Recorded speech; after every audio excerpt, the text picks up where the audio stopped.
அன்பின் பரலோக பிதாவே, கர்த்தராகிய இயேசுவின் நாமத்திலே தகப்பனே, இந்த காலை வேளையிலே உம்முடைய சமூகத்துக்கு வருகிறோம். கர்த்தர், இந்த ஆராதனை வேளையிலே கர்த்தர் எங்களோடு கூட இருந்து எங்களை நடத்துங்க. உம்முடைய கரம் கூட இருக்கட்டும். எல்லா வேளையிலும் உடைய ஜனங்களுடைய இருதயம் கர்த்தரையே நோக்கி இருக்கட்டும். வந்த ஜனங்கள் வரப்போகிற பிள்ளைகளெல்லாம் கர்த்தர் அழைத்து வாங்க. கர்த்தர் தாமே இந்த ஆராதனை நேரத்திலே எங்கள் ஒவ்வொருவருடைய வாழ்வை நாங்கள் வந்த வண்ணமாய் திரும்பி செல்லாதபடி கர்த்தாவே, நாங்கள் வேறே மனிதராய் சொல்லும்படியாக இந்த வார்த்தை என்கிற கர்த்தாய் பட்டயம் எங்களை தீட்டுவதற்காய் நன்றி தகப்பனே. உம்முடைய வல்ல கரத்திலே முழுவதுமாய் ஒப்புக் கொடுக்கிறோம். மீட்பரட்சகரும் இயேசு நாமத்திலே ஜெபிக்கிறோம் நல்ல பிதாவே, ஆமென். ஆமென். நம் சந்தோஷமாய் மாறிடாய மானேசரே, மாறாதவர் அன்பினாலுமே கல்வாரி சிலுவை மீதிலே காணுதே என் மா அன்பிதே. ஆமென். நாம் சந்தோஷமாய் கரங்களை தட்டி நாம் உற்சாகமாய் பாடலாம். சந்தோஷமாய் ஆமென் சொல்லுங்க பார்க்கலாம். சத்தமா பாடுவீங்களா? சத்தத்தையே காணுமே, அதுக்கும் சத்தத்தை காணுமா? ஆமென். ஆமா, சந்தோஷமாய் கரங்களை தட்டி உற்சாகமாய் பாடலாம். கர்த்தர் நல்லவர். எல்லோரும்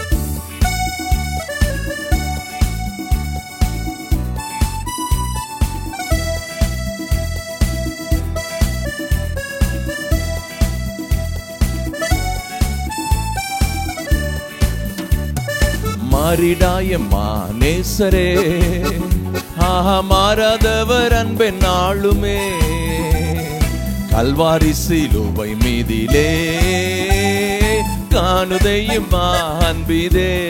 சொல்லுவோம், மாறிடாய மானேசரே, ஆஹா மாறாதவர் அன்பென் நாளுமே கல்வாரி சிலுவை மீதிலே காணுதையும் அன்பிதே. இயேசுவின் மகா அன்பிதே, அதன் ஆழம் அறியலாகுமோ?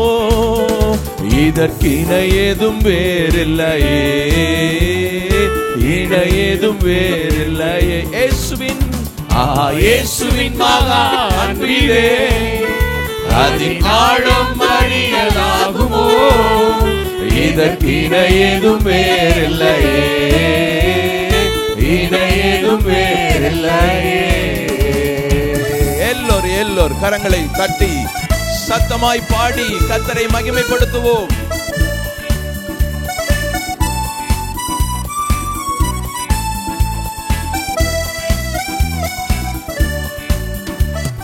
பாவியாக இருக்கையிலே அன்பால் பாரில் உன்னை தேடி வந்தாரே, நிசன் என்றை தள்ளாமலே நேசனாக மாற்றிடவே. ஓ, எல்லோரும் கையிலே அன்பால் பாரில் உன்னை தேடி வந்தாரே, நேசன் என்றை தள்ளாமலே நேசனாக மாற்றி. எல்லோரும் சந்தோஷமா இயேசுவின் மகா அன்பிதே, அதன் ஆழம் அறியலாகுமோ? இதற்கிணை ஏதும் வேறில்லையே, இணை ஏதும் வேறில்லையே. எல்லோரும் இயேசுவின் மகா அன்பிதே, அதன் ஆழம் அறியலாகுமோ? இதற்கிணை ஏதும் வேறில்லையே, இணை ஏதும் வேறில்லையே. எல்லோரும் கரங்களை தட்டி எல்லோரும்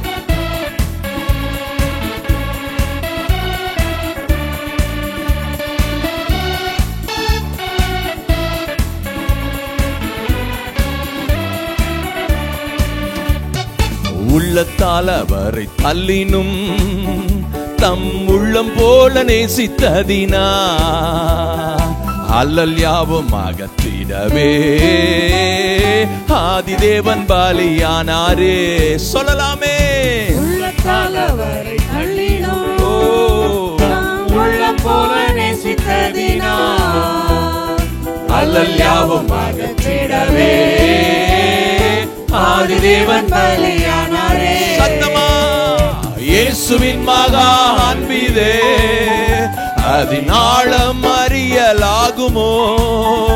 இதற்கிணை ஏதும் வேறில்லையே, இணையதும் வேறில்லை.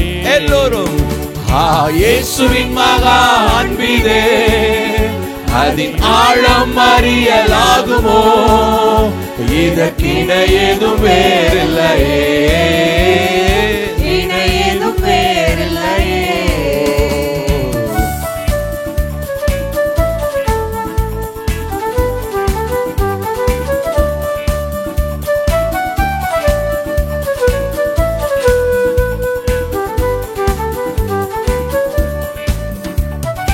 ஆவியால் அன்பாய் பகிர்ந்திட தூய தேவனின் வில் சாயலானிய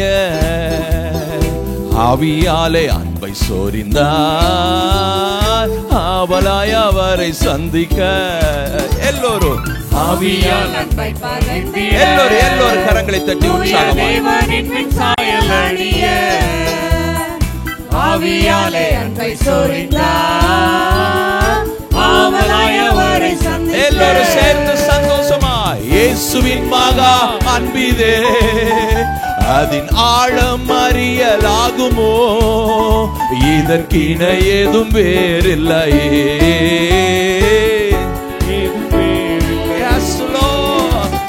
இயேசுவின் மகா அன்பிதே அதின் ஆழம் அறியலாகுமோ, இதற்கு இணையதும் வேறில்லையே, இணையதும் வேறில்லையே.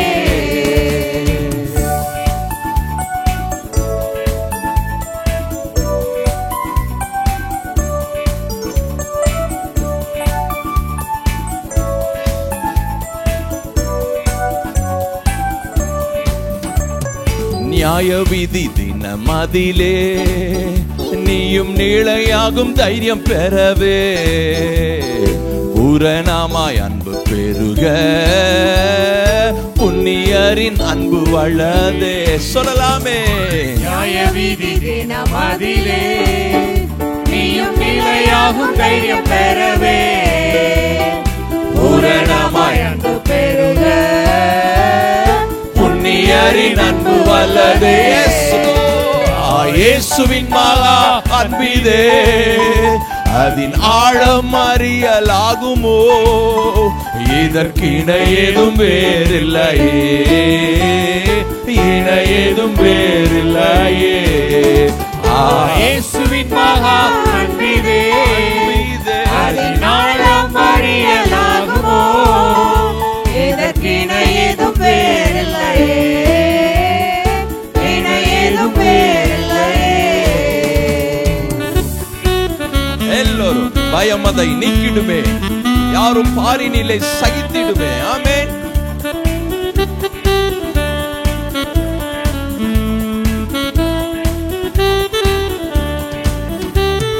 பயம் அதை நீக்கிடுமே, யாவும் பாரினிலை சகித்திடுமே, விசுவாசம் நாடிடுமே, ஒரு காலும் ஒழியாதே.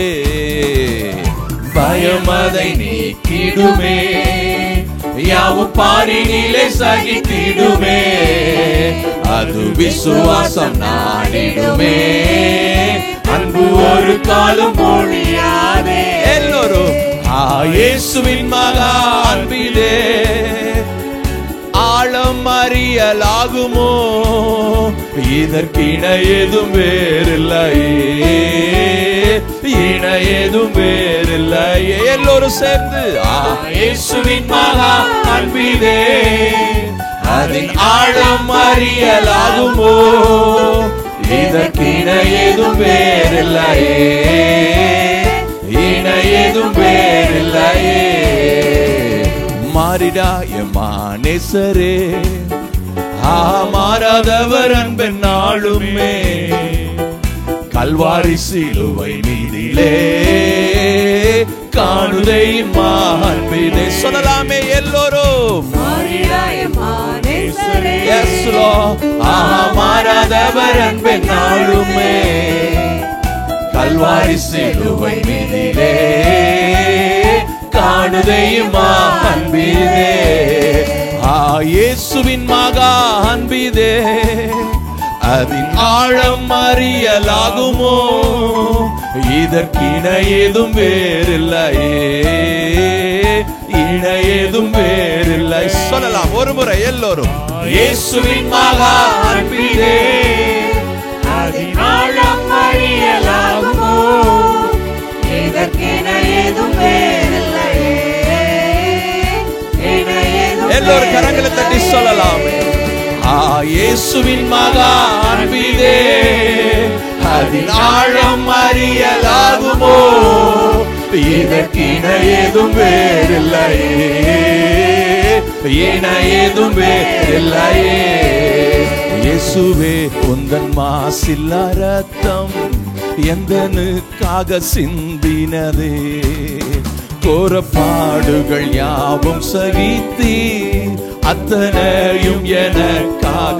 சொல்லலாம் எல்லோரும். இயேசுவே உந்தன் மாசில்லா ரத்தம் எந்தனுக்காக சிந்தினீரே, கோரப்பாடுகள் யாவும் சகித்தோ அத்தனையும் எனக்காகவே.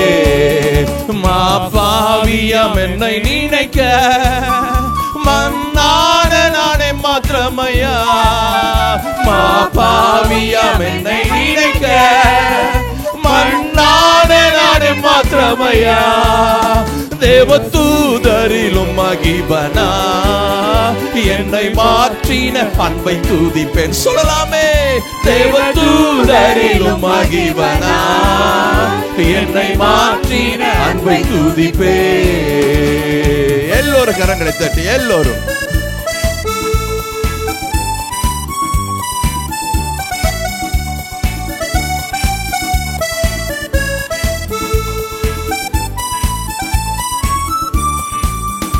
என்மேல் பாராட்டின உமதன்பு இடா என்ன நான் செய்திடுவேன்.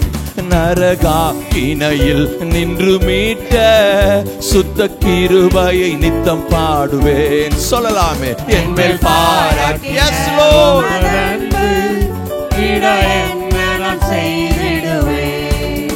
நரகாக்கினையில் நின்று மீட்ட சுத்த கிருபையை நித்தம் பாடுவேன். எல்லோரும். மாபாவியம் என்னை நினைக்க மன்னான நானே மாத்திரமையா. சொல்லலாமே. மாபாவியம் என்னை நினைக்க மன்னான நானே மாத்திரமையா. தேவதூதரிலும் மகிபனா என்னை மாற்றின அன்பை துதிப்பேன். சொல்லலாம். தேவதூதரிலும் என்னை மாற்றின அன்பை துதிப்பேன். ஆமென்.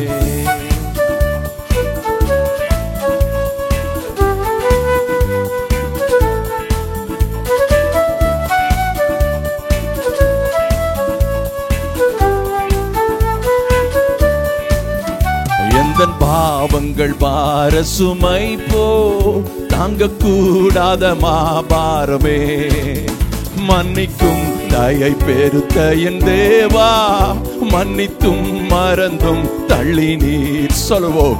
எந்தன் பாவங்கள் பார சுமை போ தாங்க கூடாத மாபாரமே, மன்னிக்கும் தயை பெருத்த என் தேவா, மன்னித்தும் மறந்தும் தள்ளி நீர். சொல்லுவோம்.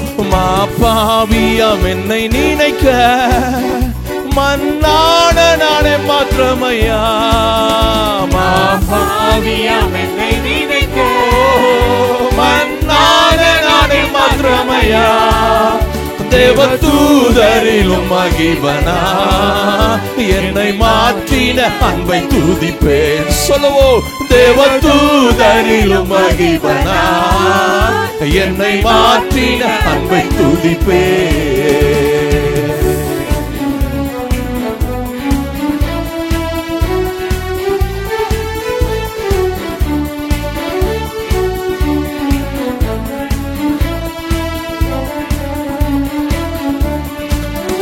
எந்த பாதங்கள் சறுக்கிடும் போது வழக்கரத்தாலை தாங்குகிறே, மனபாரத்தால் சோர்ந்திடும் போது ஜீவ வார்த்தையால் தேற்று. சொல்லலாம் எல்லோரும்.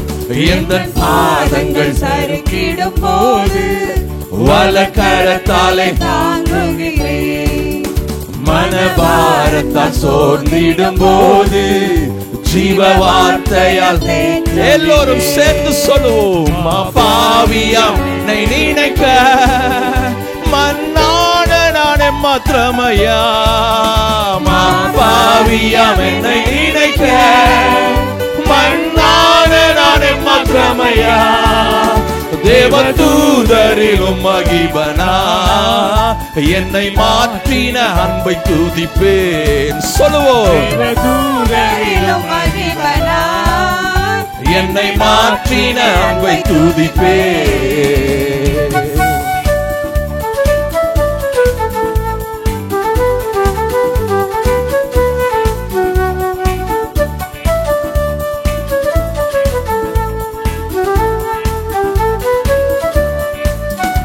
எனக்காக நீர் யாவும் முடித்தி உமக்காக நான் என்ன செய்வேன். எந்த ஜீவனுள்ள நாளெல்லாம் உம் சிலுவை சுமந்து வருவேன். சொல்லலாம். எனக்காக நீர் யாவும் முடித்தி உமக்காக நான் என்ன செய்வேன். ஓ எந்த ஜீவனுள்ள நாளெல்லாம் உம் சிலுவை சுமந்து வருவேன். பாவியாம் என்னை நினைக்க மன்னான நானே மாத்திரமையா. பாவியாம் என்னை நினைக்க மன்னான நானே மாத்திரமையா. தேவதூதரிலும் மகிபனா என்னை மாற்றின அன்பை துதிப்பேன். தேவதூதரிலும் மகிபனா என்னை மாற்றின அன்பை துதிப்பேன். இயேசுவே உந்தன் மாசில்லா ரத்தம் எந்தனுக்காக சிந்தினீரே. கோர பாடுகள் யாவும் சகித்தி அத்தனையும் எனக்காகவே. இயேசுவே உந்தன் மாசில்லா ரத்தம் எந்தனுக்காக சிந்தினீரே. கோர பாடுகள் யாவும் சகித்தி அத்தனையும் எனக்காகவே. பாவியாம் என்னை நினைக்க மன்னான நானே மாத்திரமையா. பாவியாம் என்னை நினைக்க மாத்திரமையா. எல்லோரும் பாவியாம் என்னை நினைக்க மன்னான நானே மாத்திரமை. சொல்லலாமே. பாவியாம் என்னை நினைக்க மன்னான நானே மாத்திரமையா. தேவதூதரிலும் மகிபனா என்னை மாற்றின அன்பை துதிப்பேன். சொல்லலாம் எல்லோரும். தேவதூதரிலும் மகிபனா என்னை மாற்றின அன்பை எல்லாரும் சொல்லலாம். தேவதூதரிலும் மகிபனா என்னை மாற்றின அன்பை துதிப்பேன். தேவதூதரிலும் மகிபனா என்னை மாற்றின அன்பை துதிப்பே. கரங்களை தட்டி எஸ் லார்ட். எல்லாரும் சொல்லுங்களேன். என்னை மாற்றின கல்வாரி அன்புக்காய் நன்றி. யோசிச்சு பாருங்க. நீங்க இப்படி இருப்பீங்கன்னு உங்க கனவுல கூட நினைச்சு பார்க்க மாட்டீங்க.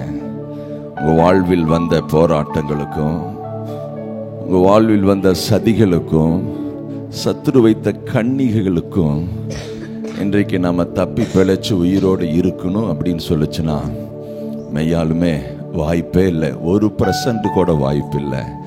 ஆனால் இன்னைக்கு முழு உருவமாய் ஆரோக்கியமாய் நல்ல ஒரு பொழிவோடு இருக்கிறோம் என்றால் கல்வாரியின் அன்பு என்னை மாற்றி இருக்கிறது. ஆமென். ஒன்னா மற்றவங்கனால நம்ம செத்துருப்போம், இல்லை நம்மளே நம்ம மாய்த்திருப்போம்.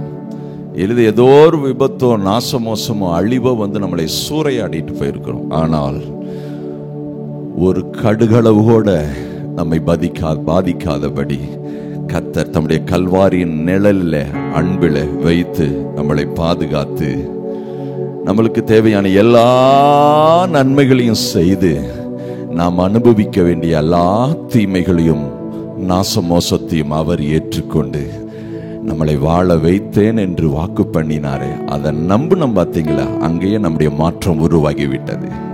நாளுக்கு நாள் மறுரூபம் அடைந்து கொண்டே இருக்கிறோம். ஆமென். நமக்கு வர வேண்டிய எல்லா தண்டனைகளையும் ஆக்கினி தீர்ப்பையும் அவர் ஏற்றுக்கொண்டார். ஆமென் சொல்லுங்க பார்க்கலாம். நீங்க இயேசு கிறிஸ்துவ இந்த கல்வாரி சிலுவையோடு பார்க்கும்பொழுது இந்த ரோம போர்ச்சேவர்கள் அடித்தாங்களே, அந்த அடியெல்லாம் பெரிய அடி கிடையாது. அந்த அடி நம்மளை மீட்புக்கல்ல. சவுக்கள் அடிச்சாங்க, ஆணியை அடிச்சாங்க, முள்முடி சூட்டுனாங்க, அவங்கள காரி துப்புனாங்க, தாடி மயிரை பிடிச்சி இழுத்தாங்க. இதெல்லாம் வெளிப்பிரகாரமாய் நடந்த ஒரு செயல். ஓகே, இது போல ஒருவேளை இதை விட கொடூரமாக கூட இன்னும் ஏராளமான பேர் சிலுவை மரணத்தில் மரிச்சிருக்கிறாங்க. கொடுமையாய் நடந்திருக்கலாம், கொடூரமாக இருக்கலாம், இதை விட அகோரமான காரியங்களை நடந்திருக்கலாம். ஆனால் அந்த தழும்பல்ல, அந்த தழும்பு நம்ம பார்க்கும்படி நமக்கு இருக்குது, நல்லதுதான். ஆனால் யாரும் பார்க்காத வேளையிலே, எந்த கண்களும் காண முடியாத அந்த வேளையிலே, பகல் 12 மணி வேளை உச்சி வெயிலிலே இயேசு சிலுவையிலிருந்து கதறார், என் தேவனே, என் தேவனே, ஏன் என்னை கைவிட்டீர்? அந்த வேளையில காரிருள் சூழ்ந்ததாமா. எத்தனை மணி நேரம்? 3 மணி நேரம். 12 மணிலிருந்து 3 மணி வரையும் எங்கும் காரில், ஒருவரை ஒருவர் பார்க்க முடியாத ஒரு காரிருள். அந்த காரிருளின் வேளையிலே மனுக்குலத்திற்காக, மனுக்குலத்தின் மீட்புக்காக, நாம் செய்த தப்புதங்களுக்காக, மீறுதலுக்காக அவர் மேல் பாவத்தையும் பாவத்துக்குரிய தண்டனையும் தேவன் நியாயம் தீர்த்தார். யாரும் பார்க்காத வேளை தேவனுடைய கோபாக்கனியின் கலசம் அவர் மேல் கொட்டப்படுகிறது. தேவனை ஆண்டாண்டு காலமாய் தேவனுக்கு விரோதமாயிருந்த மீறுதல்களும் பகைகளும் கோபங்களும் உக்கிரமும் கோபாக்கனையும் தண்டனையும் பாவத்தின் விளைவாய் வந்த வியாதிகளையும் சாபங்களையும் அத்தனையும் இயேசுவின் மேல செலுத்தினார். அடித்தார், அவரை நியாயம் தீர்த்தார், ஒரு கோபாக்கினியை கொட்டினார், தன் முகத்தை திருப்பிக் கொண்டார்.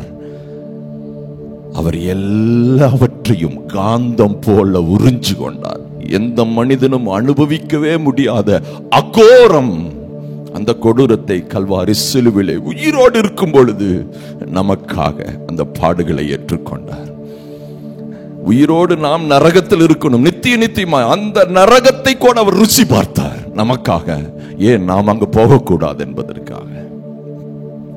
அந்த பாடுகளை நினைத்து வெளிப்பாடோடு தான் நம் ஆண்டவரை ஆராதிக்கிறோம். ஆமென்.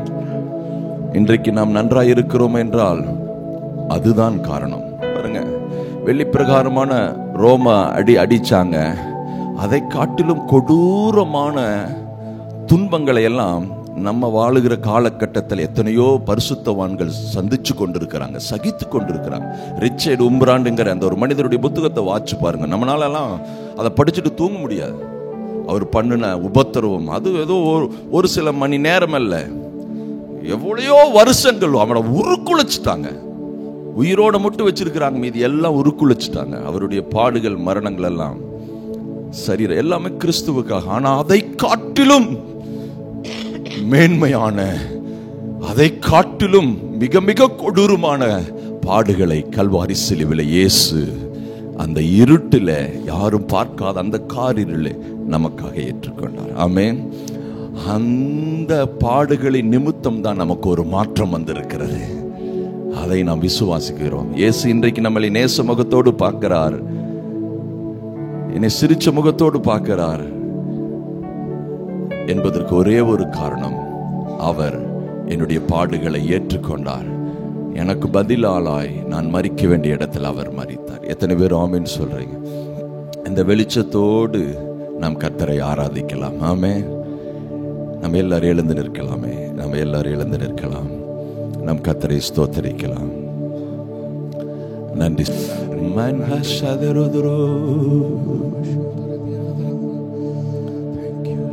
Yes, Lord.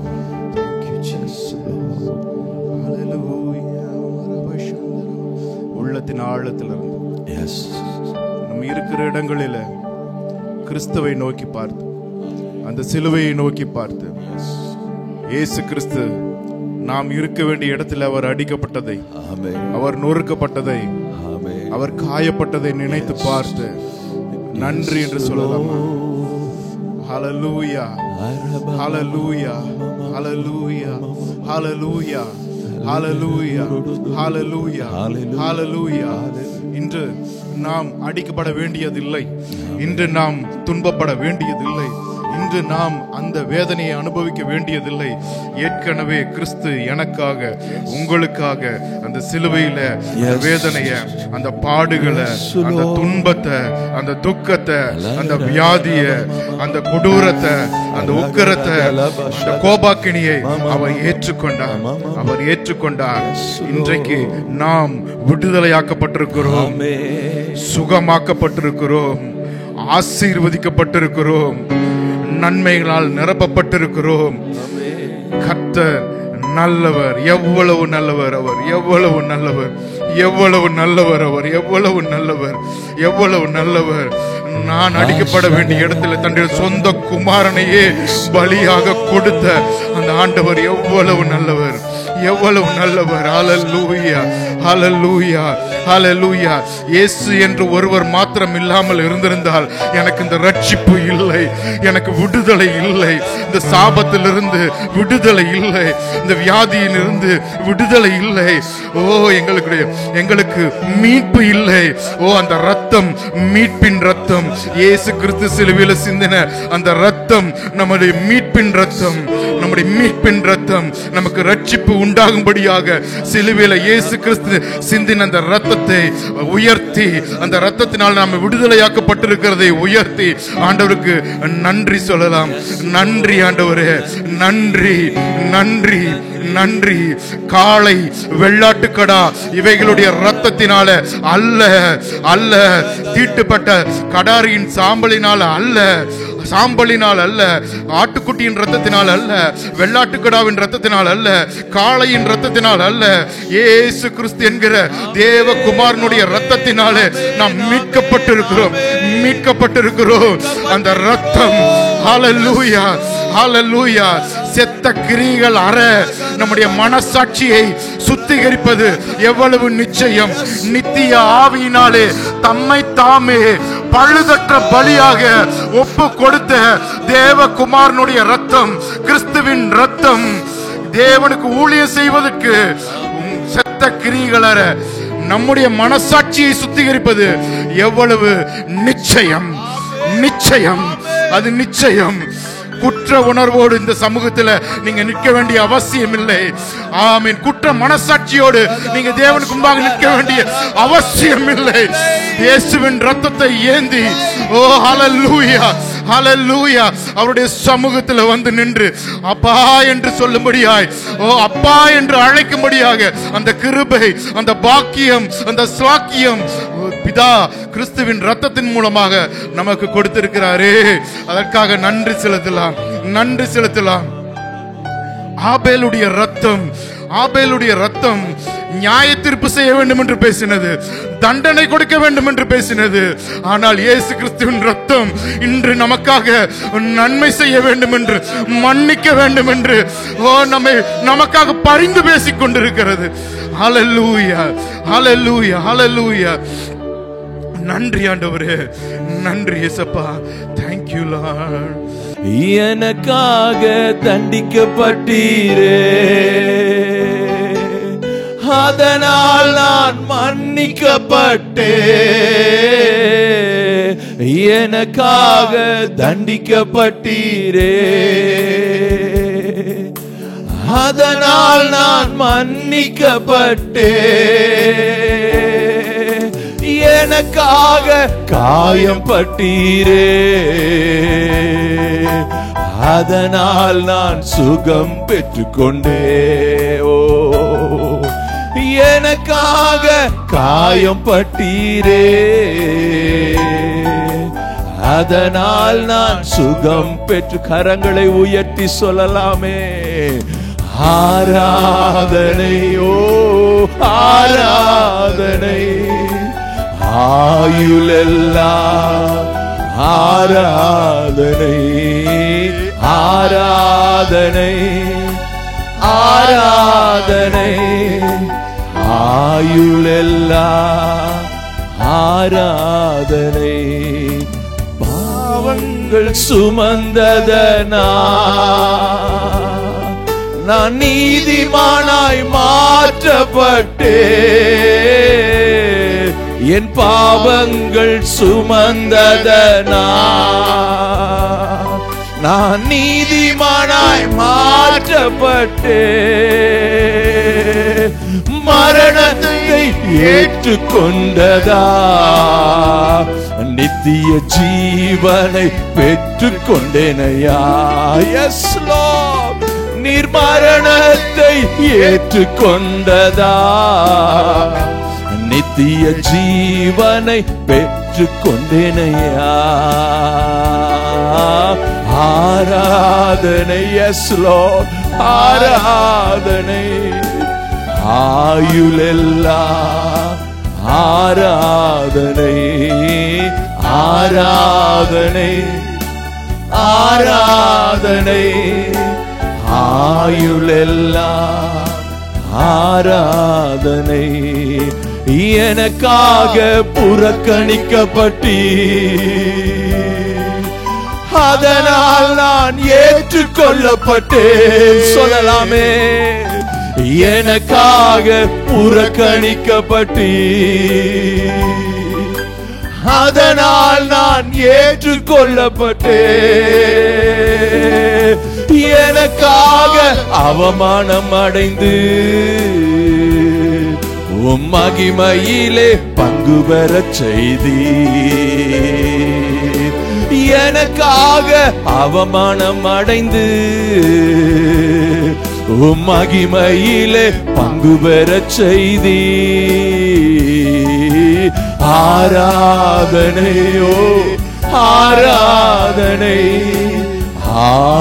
ஆயுளெல்லாம் ஆராதனை ஆராதனை ஆராதனை ஆயுளெல்லாம் ஆராதனை. சிலுவையிலே ஏழ்மையானதா என்னை செல்வந்தனாய் மாற்றிவிட்டீரே. சிலுவையிலே ஏழ்மையானதா என்னை செல்வந்தனாய் மாற்றிவிட்டீரே.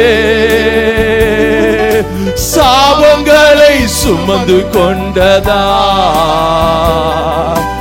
ஆசீர்வாதம் பெற்று கொண்டேனையா. என் சாபங்களை சுமந்து கொண்டதா உம் ஆசீர்வாதம் பெற்று கொண்டேனையா. கரங்களை உயர்த்தி ஆராதனையோ ஆராதனை ஆயுளெல்லாம் ஆராதனை ஆராதனை ஆயுளெல்லாம் ஆராதனை. போதுமானவரே புதுமையானவரே பாதுகாப்பவரே என் பாவம் தீர்த்தவரே. போதுமானவரே புதுமையானவரே பாதுகாப்பவரே என் பாவம் தீர்த்தவரே. ஆராதனை ஓ ஆரா கரங்களை உயர்த்தி ஆயுளெல்லாம் ஆரா கரங்களை உயர்த்தி ஆராதனை. எல்லாரும் எஸ் ஆயுளெல்லாம் ஆராதனை.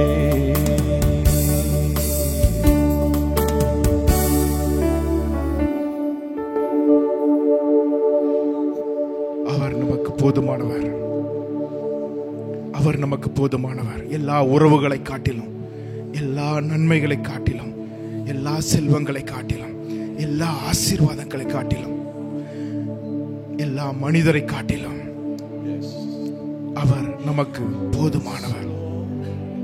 நீங்க எனக்கு போதும் ஏசப்பா சொல்லலாம். நீங்க எனக்கு போதும் ஏசப்பா. இந்த ஜெபம் ஆண்டவருடைய உள்ளத்தை அசைக்கும். நீங்க காரை கேட்கல, பங்களாவை கேட்கல, வீட்டை கேட்கல, ஆஸ்தி கேட்கல. நீங்க இருதயத்தை உடைச்சு அந்த ஸ்திரீ விலையேறப்பட்ட தைலத்தை உடைச்சு ஆண்டவர் அபிஷேகம் பண்ணி அவர் பாதத்தை தன்னுடைய தலையை மயிரினால துடைத்து பாதங்களை கண்ணீரினால கழுவி தன்னை ஊற்றினது போல உங்க உள்ளத்திலிருந்து எழும்புகிற நீங்க போதுங்கிற அந்த வார்த்தை அந்த அவருடைய இருதயத்தை அசைக்கும். ஆண்டவர் அசைக்கும். நீங்க போதும் ஆண்டவர். ஆசீர்வாதங்களை அல்ல, ஆசீர்வதிக்கிற நீங்க போதும். நன்மைகள் எங்களுக்கு வேண்டும் தான். நாங்க இந்த பூமியில நல்லா இருக்கணும் தான். ஆனா அதை காட்டிலும் நன்மைகளை கொடுக்கிற நீங்க போதும் எனக்கு ஆண்டவரே. நீங்க எங்களோடு இருந்தா போதும். நீங்க இருக்கிற இடத்துல நாங்க இருந்தா போதும்.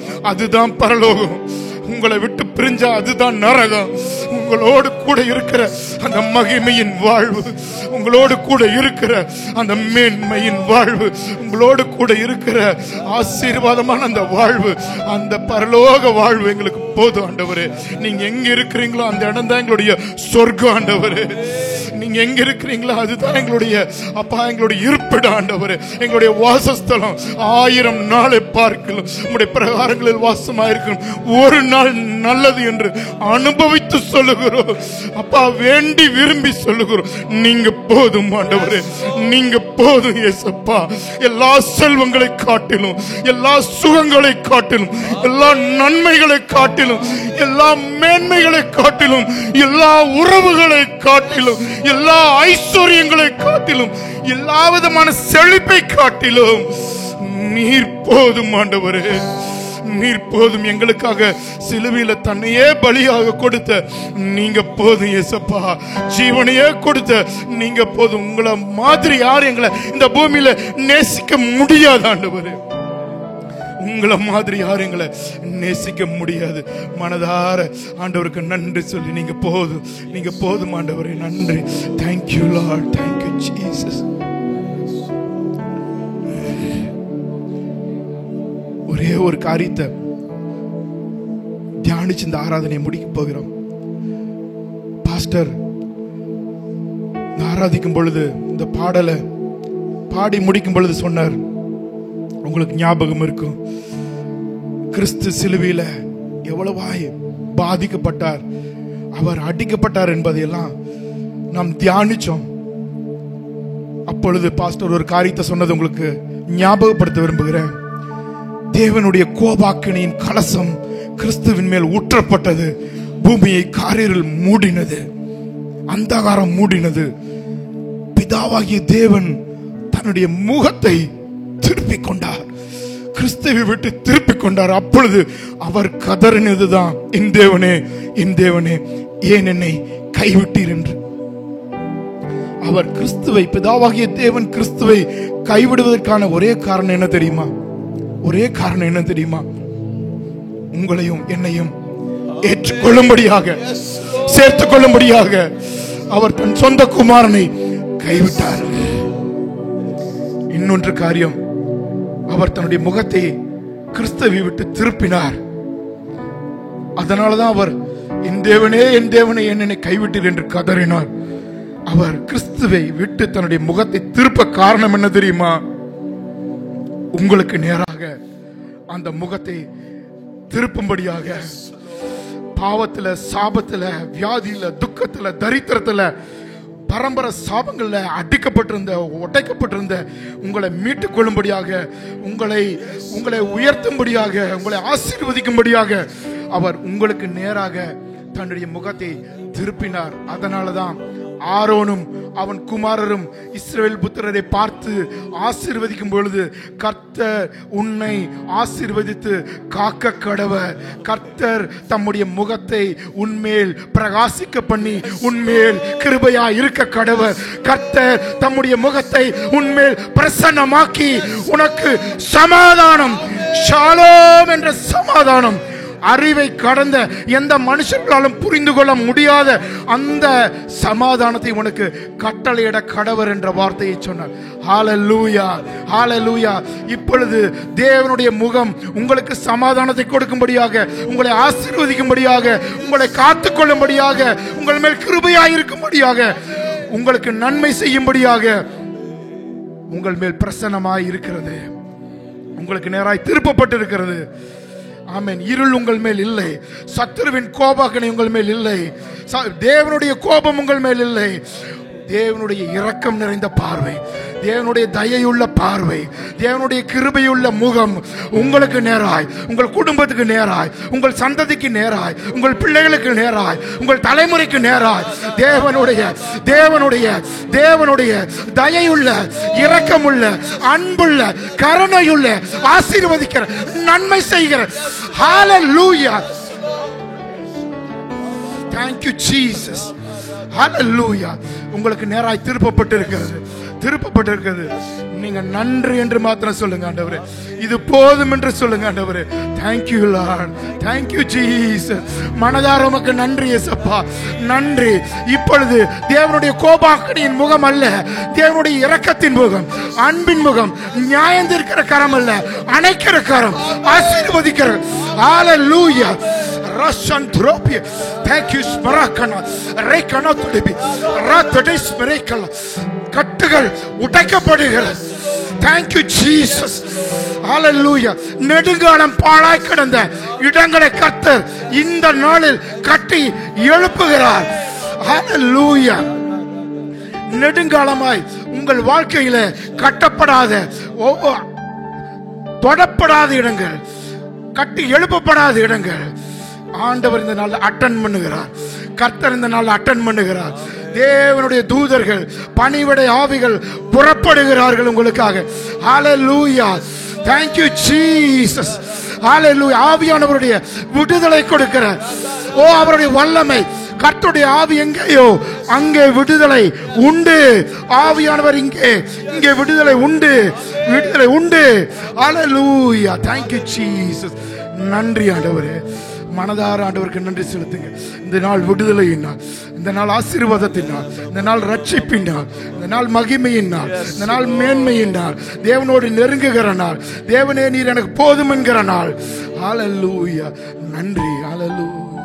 Thank you Lord. மனதார உங்கள் உள்ளத்தை திறந்து நன்றி என்று மட்டும் சொல்லுங்க. நீங்க போதும் என்று மட்டும் சொல்லுங்க. நீங்க நல்லவர் என்று சொல்லுங்க. நல்லவர், நீங்க போதும், நீங்க போதும், நீங்க நல்லவர், நீங்க நல்லவர், நீங்க நல்லவர், நீங்க எல்ஷடாய், நீர் போதுமானவர், நீங்க யெகோவா ஈரே, எல்லாம் பார்த்துக் கொள்வீர். நீர் யெகோவா ஷம்மா, நீர் என்னோடு கூட இருக்கிறீர். நீர் யெகோவா ஷாலோம், நீர் என்னுடைய சமாதானம். யெகோவா சிட்கேனு, நீர் என்னுடைய நீதியாய் இருக்கிறீர். யெகோவா ஈரே, நீர் பார்த்துக் கொள்வீர். யெகோவா ரூவா, நீர் என்னுடைய மேய்ப்பராய் இருக்கிறீர். ஆமென். எல்ஷடாய், இம்மானுவேல், எங்களோடு கூட இருக்கிறீர். உம்மை துதிக்கிறோம், உம்மை ஸ்தோத்திரிக்கிறோம். ஹல்லேலூயா. எலியோன், நீர் உன்னதமான தேவன், நீர் உன்னதமான தேவன். ஹல்லேலூயா. ஏலோகிம், ஏலோகிம், உம்மை ஆராதிக்கிறோம், உம்மை உயர்த்துகிறோம், உமக்கு நன்றி செலுத்துகிறோம். நன்றி. Thank you Lord. Thank you Lord. விலையேற பெற்ற உம் இரத்தத்தா விடுதலை கொடுத்தீ. விலையேற பெற்ற உம் இரத்தத்தா விடுதலை கொடுத்தீ. ராஜாக்களாய் லேவியராய் உமக்கென தெரிந்து கொண்டீ. ராஜாக்களாக லேவியராக உமக்கென தெரிந்து கொண்டீ. கரங்களை உயர்த்தி ஆராதனை,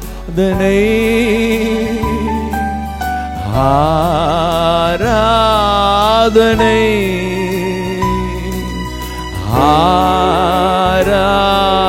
ஆராதனை, ஓ ஆராதனை. என் இயேசுவுக்கே, என் அன்பர் இயேசுவுக்கே, மகிமை உமக்கன்றோ, மாட்சிமை உமக்கன்றோ, துதியும் புகழும் ஸ்தோத்திரமும் தூயவருமக்கன்றோ, துதியும் புகழும் ஸ்தோத்திரமும் தூயவ உமக்கன்றோ. அல்லேலூயா.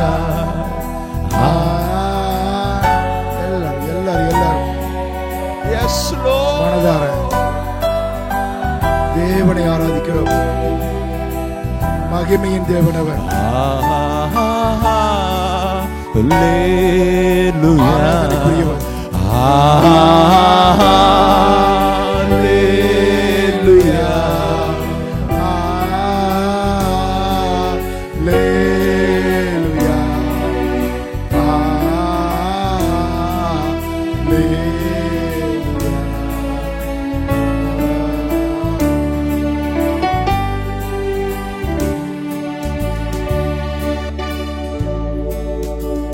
தகப்பனே, எங்கள் சரீரங்களை உம்முடைய சமூகத்துல ஜீவபலியாய் படைத்து எங்களுக்குரிய அனைத்தையும் உங்க பாதப்படியில வைத்து நீர் எங்களுக்கு கிரீடத்தை போல என்னென்னவெல்லாம் கொடுத்திருக்கிறீங்களோ அதையெல்லாம் உங்க பாதப்படியில வைத்து உம்மை ஆராதிக்கிறோம், உம்மை தொழுது கொள்கிறோம், உமக்கு நன்றி செலுத்துகிறோம். நீர் ஆராதனைக்குரியவர், ஸ்தோத்திரங்களுக்குரியவர். நீர் எங்களுக்கு போதும்பா, நீர் எங்களுக்கு போதும். தொடர்ந்து நீங்க நடத்துங்க, உங்க நாமத்தை மகிமைப்படுத்துங்க. இயேசு கிறிஸ்துவின் நாமத்தில் ஜெபிக்கிறோம் நல்ல பிதாவே, ஆமென். ஆமென்.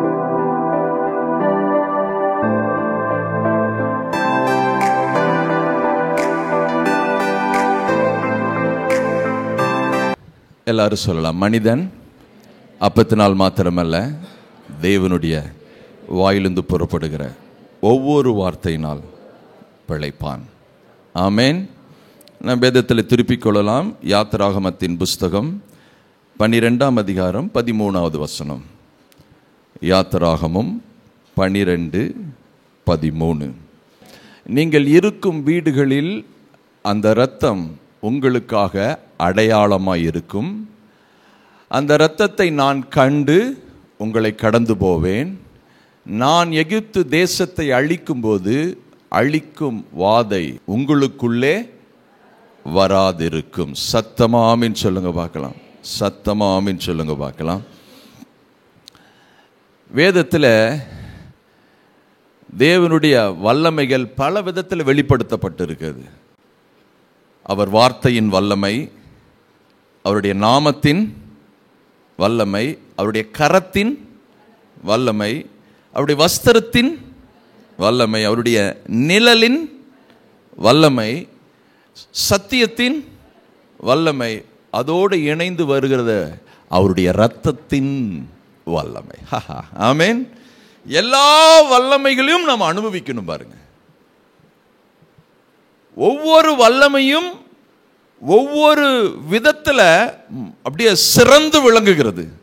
எந்தெந்த இடத்துல எந்தெந்த வல்லமையை நம்ம பயன்படுத்த வேண்டுமோ அந்தந்த இடத்துல அந்த வல்லமையை பயன்படுத்தி நாம் வளமாய் வாழ்வதற்கு தேவன் இவைகளை எல்லாம் நமக்கு ஏற்படுத்தி வைத்திருக்கிறார். ஆமென்.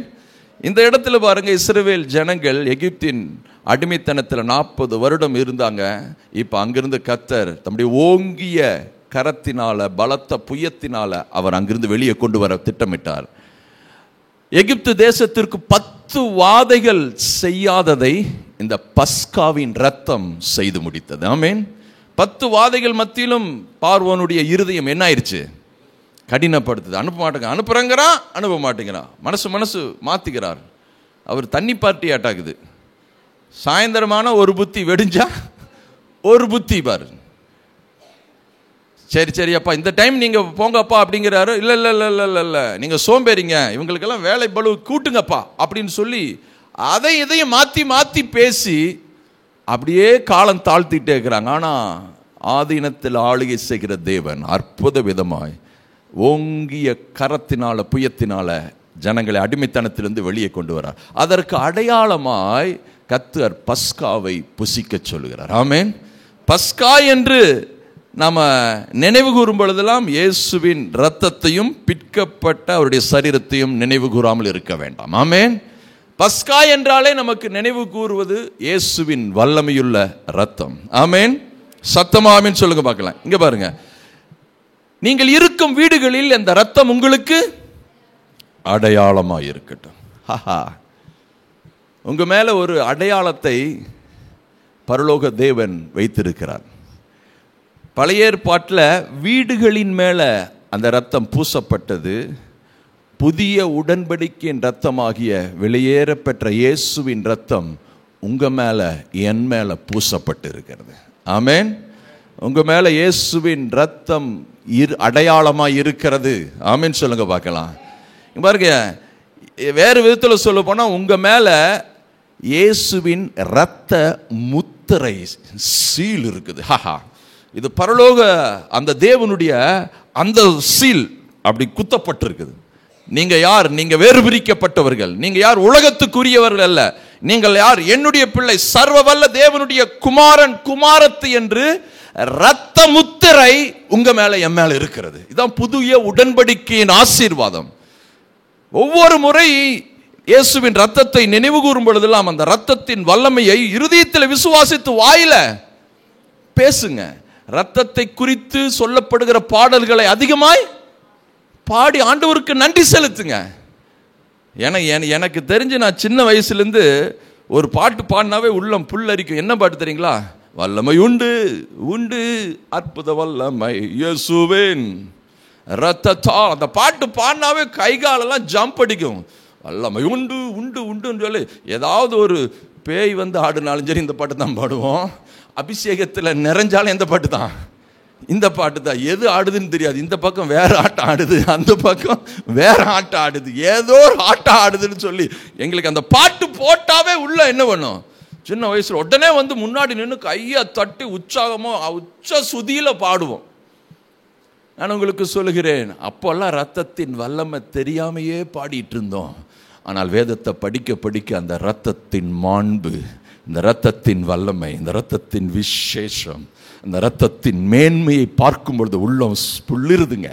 வா, இவ்வளோ தெய்வீக அந்த அன்பை இயேசு கிறிஸ்து தன்னுடைய இரத்தத்தின் மூலமாக என் மேலே காட்டி இருக்கிறாரு என்கிற அற்புதமான வெளிச்சம் வந்தோன்னா உள்ளம் சந்தோஷம் அடைகிறது. சத்தமாக ஆமென் சொல்லுங்க பார்க்கலாம். நான் இந்த காலை வேளையில் சொல்கிறேன், இயேசுவின் இரத்தத்தை நீங்கள் நினைவு கூறும் பொழுதெல்லாம் அது என்னென்ன பாட்டு இருக்குதோ அத்தனையும் பாடுங்க, மனப்பாடம் பண்ணுங்க. அந்த ரத்தத்தை குறித்து வேத வசனம் என்னெல்லாம் சொல்லுதோ முடிஞ்ச அளவு அதை தேடி கண்டுபிடிச்சு வாசித்து இருதயத்தில் வச்சு அந்த இரத்தத்தின் வல்லமையின் வார்த்தைகளை வாயை திறந்து அறிக்கை செய்யுங்கள். அதில் ஜீவன் இருக்கிறது, அதில் வாழ்வு இருக்கிறது. ஆமென். ஃபாதர் பாடியிருக்க இரத்த கோட்டைக்குள்ளே நான் நுழைந்து விட்டேன், இது எதுவும். நீங்க என்ன கோட்டைக்குள்ள இருக்கிறீங்க? என்ன முத்திரைக்குள்ள இருக்கிறீங்க? என்ன வேலிக்குள்ள இருக்கிறீங்க? சொல்லுங்க. ரத்த வேலிக்குள்ள இருக்கிறேன், ரத்த முத்திரைக்குள்ள இருக்கிறேன், ரத்த கோட்டைக்குள்ள இருக்கிறேன், ரத்த பாதுகாப்பின் வேலி. அதை தாண்டி சத்துருவோ அவனுடைய சகாக்களோ தீமையோ அழிவோ நாசமோசமோ தொட முடியாது. ரத்தத்தினாலே புதிதும் ஜீவனுமான ஒரு மார்க்கத்தை தேவன் ஏற்படுத்தி விட்டார். அந்த ட்ராக்கில் துஷ்டனின் வர முடியாது. அது பெரும் பாதை, அசுத்தம் உள்ளவனும் துஷ்டனும் அதுல தொடவே. அப்படி அப்படி அப்படி உயர்தரமான ஒரு பாதுகாப்பின் மண்டலம் தான் இரத்த மண்டலம், முத்திரை மண்டலம். ஆமீன். உங்க மேல என் மேல இருக்குது. எத்தனை பேர் அதை விசுவாசிக்கிறீங்க? சத்தமா ஆமீன் சொல்லுங்க பார்க்கலாம். பாருங்க, நீங்க மத்தேயு 26ஆம் அதிகாரத்தில் இயேசு அந்த கடைசி பஸ்காவை அனுசரிக்கிறார். பாருங்க, புதிய ஏற்பாட்டில் முதல் பஸ்கா யாத்ராகமத்தில் நடக்குது 12ஆம் அதிகாரத்தில். மத்தேயு 26 இயேசு மரிக்க போவதற்கு முன்பதாக சீசர்களோடு பஸ்காவை அனுசரிக்கிறார். அப்படி அனுசரிக்கும் பொழுது அந்த 28வது வசனம் பாருங்க, மத்தேயு 26:28 இது பாவ மன்னிப்பு உண்டாகும்படி அநேகருக்காக சிந்தப்படுகிற புதிய உடன்படிக்கைக்குரிய என்னுடைய இரத்தமாயிருக்கிறது. இந்த இஸ்ரவேல் ஜனங்கள் பழைய ஏற்பாட்டில் அந்த இரத்தம் ஆட்டுக்குட்டியின் இரத்தம், வீட்டுக்கு ஒரு ஆட்டுக்குட்டியை தெரிந்தெடுத்துக் கொள்ளுங்கள் சொல்லி ஆட்டுக்குட்டியின் ரத்தம் அவர்கள் வீடுகளில் அடையாளமாக இருக்கிறது. புதிய உடன்படிக்கையின் வெளியேற பெற்ற இயேசுவின் ரத்தம் என்னுடைய இந்த சரீரமாகிய ஆலயத்திற்கு அடையாளமாக இருக்கிறது. ஆமீன். என்மேல் அவருடைய புதிய உடன்படிக்கையின் ரத்தம் தெளிக்கப்பட்டிருக்கிறது. தோய்த்து எடுக்கப்பட்டவன் நான், இரத்தத்தாலே மூழ்கடிக்கப்பட்டவன் நான், இரத்தத்தாலே கழுவப்பட்டவன் நான். அவருடைய இரத்தம் என் உச்சி முதல் பாதம் வரை அப்படியே மூழ்கடிச்சதுனால அவருடைய பிள்ளை என்கிற சொல்லக்கூடிய அந்த தைரியம் எங்களுக்கு உண்டாயிருக்கிறது. என்னுடைய செயலினாலேயோ என்னுடைய கிரியையினாலேயோ என்னுடைய பழக்க வழக்கத்தினாலோ நான் பிள்ளை அல்ல, நீதிமான் அல்ல. அவருடைய இரத்தத்தினாலே, அவருடைய இரத்தத்தின் புண்ணியத்தினாலே நான் அவருடைய பிள்ளையாயிருக்கிறேன், நீதிமானாயிருக்கிறேன். இதுதான் புதிய உடன்படிக்கையின் மேன்மை. ஆமென். சத்தமா ஆமென் சொல்லுங்க பார்க்கலாம். பாருங்க, அப்போஸ்தலனாகிய பவுல் 1 கொரிந்தியர் 5:7 சொல்ல, நம்முடைய பஸ்காவாகிய கிறிஸ்து நமக்கு பலியானார்ங்கிறார். இப்ப பஸ்கா ஆட்டுக்குட்டி அடிச்சு கொண்டாடுறது இல்ல, பஸ்கா கிறிஸ்துவை நினைவு கூர்ந்து கொண்டாடுறது. பஸ்கா என்பது கிறிஸ்துவின் ரத்தத்தை நினைவு கூறுவது. அப்படி ரத்தத்தை நினைவு கூர்ந்து என்ன பண்ணணும்? மெய்யாலுமே சொல்ற, ரத்தத்தை குறித்து வேத வசனம் என்ன சொல்லுகிறதோ அதை இருதயத்தில் விசுவாசித்து அதை வாயை திறந்து பேசினீர்கள் என்றால் ரத்தத்தை புசிப்பதற்கு சமானம். நீங்க ரத்தத்தை ஒன்று குடிக்க வேண்டாம், ரத்தத்தை ஒன்று சாப்பிட வேண்டாம், அவருடைய சரீரத்தை ஒன்று சாப்பிட வேண்டாம். அவருடைய ஜீவ அப்பமாகிய வார்த்தை என்ன சொல்லுகிறது, ரத்தத்தை குறித்து என்ன வசனம் சொல்லுது, அந்த வார்த்தைகளை எடுத்து இருதயத்தில் விசுவாசித்து தினந்தோறும் வாயை திறந்து பேசினீர்கள் என்றால் நீங்க சாப்பிடுகிறீர்கள் என்று அர்த்தம். ஆமேன். வெளிப்படுத்தின விசேஷத்தை சொல்லுது, ஆட்டுக்குட்டியின் ரத்தத்தினாலும் சாட்சியின் வசனத்தினாலும் பிசாசை ஜெயித்தால். என்ன? ஆட்டுக்குட்டியின் ரத்தம் இருக்கிறது, சாட்சி இருக்கிறது, வசனம் இருக்கிறது. ஆட்டுக்குட்டியின் ரத்தம் யாரு? ஆண்டவராகிய இயேசு கிறிஸ்து. வசனம் என்ன? அந்த ரத்தத்தை குறித்து வேத வசனம் என்ன சொல்லுகிறதோ, சாட்சி என்ன? அதை என் வாயை திறந்து நான் பேசுவது. ஆமென். ஒவ்வொரு முறை பேசினீர்கள் என்றால் ஏற்கனவே கிறிஸ்து கல்வாரி சிலுவையில ஜெயம் எடுத்ததை நீங்கள் நிலைநாட்டுகிறீர்கள். நீங்க ரத்தத்தை பேசும் பொழுதெல்லாம், இயேசுவின் ரத்தம் சகல பாவங்களையும் நீக்கி என்னை சுத்திகரிக்கும், இயேசுவின் ரத்தம் என் வாழ்க்கையில் அடையாளமாய் இருக்கிறது, இயேசுவின் ரத்தம் என் மேல் முத்திரைக்கப்பட்டு இருக்கிறது, என் குடும்பத்தின் மேல் முத்திரைக்கப்பட்டு இருக்கிறது. ஆமென். அப்படி சொல்லும் பொழுதெல்லாம் நீங்க இயேசுவின் ரத்தத்தை வாயை திறந்து சொல்லும் பொழுது சாப்பிடுவதற்கு சமம். ஆமென். அதுதான் சாட்சி பகிர்தல். இங்க பாருங்க, இந்த ரத்தத்தின் வல்லமை குறித்தோ ரத்தத்தின் மாண்பை குறித்தோ ராகாப் வேசிக்கு ஒண்ணுமே தெரியலைங்க. அவங்க ஒரு சிவப்பு கயிறை கட்டுனாங்க, குடும்பமே பாதுகாக்கப்பட்டுச்சுங்க. ரத்தத்துக்கு அவ்வளோ வல்லமைங்க. ஆண்டாண்டு காலமாய் நரகத்தில் வாழ்ந்து கொண்டிருந்த ஸ்திரீ, ஆண்டாண்டு காலமாய் அவலட்சணமாய் இருந்தவர்கள், தனக்கென்று ஒரு அடையாளம் ஒன்றுமே கிடையாது. அந்த தேசம் முழுவதுக்கும் அவளுக்கு பேர், ஒரு விதமான பேர் அவள் மேல் சூட்டப்பட்டது. ஆனால் என்றைக்கு ரத்தத்தை விசுவாசித்தாலோ அவளுக்கு அந்த ரத்தம்னு கூட தெரியாது. வேவுக்காரர் சொன்ன அந்த வார்த்தையை மதிச்சு சிகப்பு கயிறை ஜன்னலில் கட்டி வச்சாங்க. அந்த கட்டி வைத்த ஒரே காரியத்துக்காக அந்த குடும்பம் முழுவதுமே ரட்சிக்கப்பட்டுச்சுங்க, பாதுகாக்க. அதுதான் ரத்தத்தின் முத்திரை. ரத்தத்தின் முத்திரை. ஆமென்.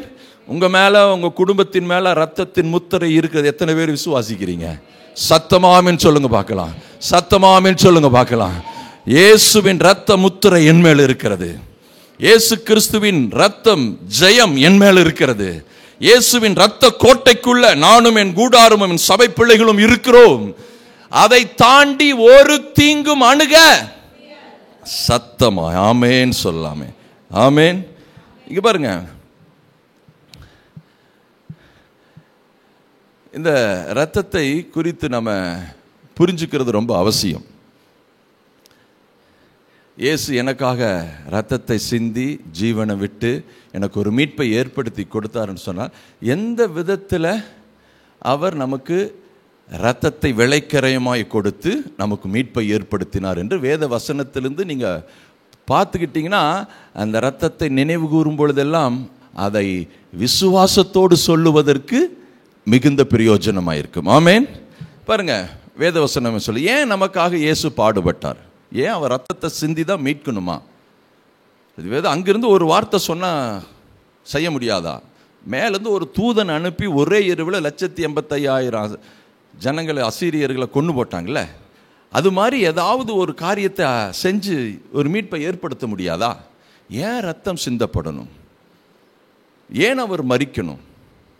இதெல்லாம் வேதத்திலிருந்து பார்க்கும்பொழுது தான் நமக்கு அது புரியும். ஓ, எனக்காக இயேசு மரித்தார் மட்டுமல்ல, ரத்தத்தை சிந்தி மரித்தார். ஓ, அப்படியான்னு சொல்லி அந்த அதிசயங்களை பார்க்கும் பொழுதெல்லாம் உண்மையாலுமே சொல்கிறேன், உங்கள் கிறிஸ்துவ விசுவாச வாழ்வு ஸ்திரப்படும், அது நிலை நிற்கும். இன்னும் அவருக்காய் எறும்பி பிரகாசிப்பீர்கள். அவருக்காய் வாழ வேண்டும் என்கிற அந்த ஆசை, உத்வேகம் இன்னும் அதிகமாக்கும். உங்களுக்குள்ள அவருடைய அன்பு அப்படியே பொங்கி எழும்பும். நீங்கள் வாழுகிற அந்த வாழ்க்கையை துள்ளி குதிப்பீங்க. ஒவ்வொரு வினாடியும் கர்த்தருக்குள்ள வாழ்ந்து நன்றாயிருப்பீர்கள். சத்தமா ஆமீன் சொல்லுங்க பார்க்கலாம். ஓகே, இங்க பாருங்க. அப்போ இயேசு கிறிஸ்துவின் ரத்தம் மேலோட்டமாக பார்க்கும்போது 2 காரியத்தை நமக்கு நினைப்பூட்டது. ஒன்று, பாவ நிவிர்த்திக்காய் சிந்தப்படுகிற ரத்தம். ஆமீன். பாவ மன்னிப்பை நமக்கு எது கொடுக்குது? இயேசுவின் ரத்தம். 2வது, நம்ம ரத்தம் தான் நம்மளை என்ன பண்ணுது? சுத்தி கரிக்கிறது. 2 காரியத்தை குறித்து ஒரு கொஞ்சமாக வேதத்திலிருந்து பார்த்துட்டு நம்ம ஜெபம் பண்ணி முடிக்கலாம். ஆமீன் சொல்லுங்க பார்க்கலாம். இங்கே பாருங்க, லேவி ராகமம் எடுத்துக்கொள்ளுங்கள். லேவி ராகமம் 17ஆம் அதிகாரம் 11வது வசனம்.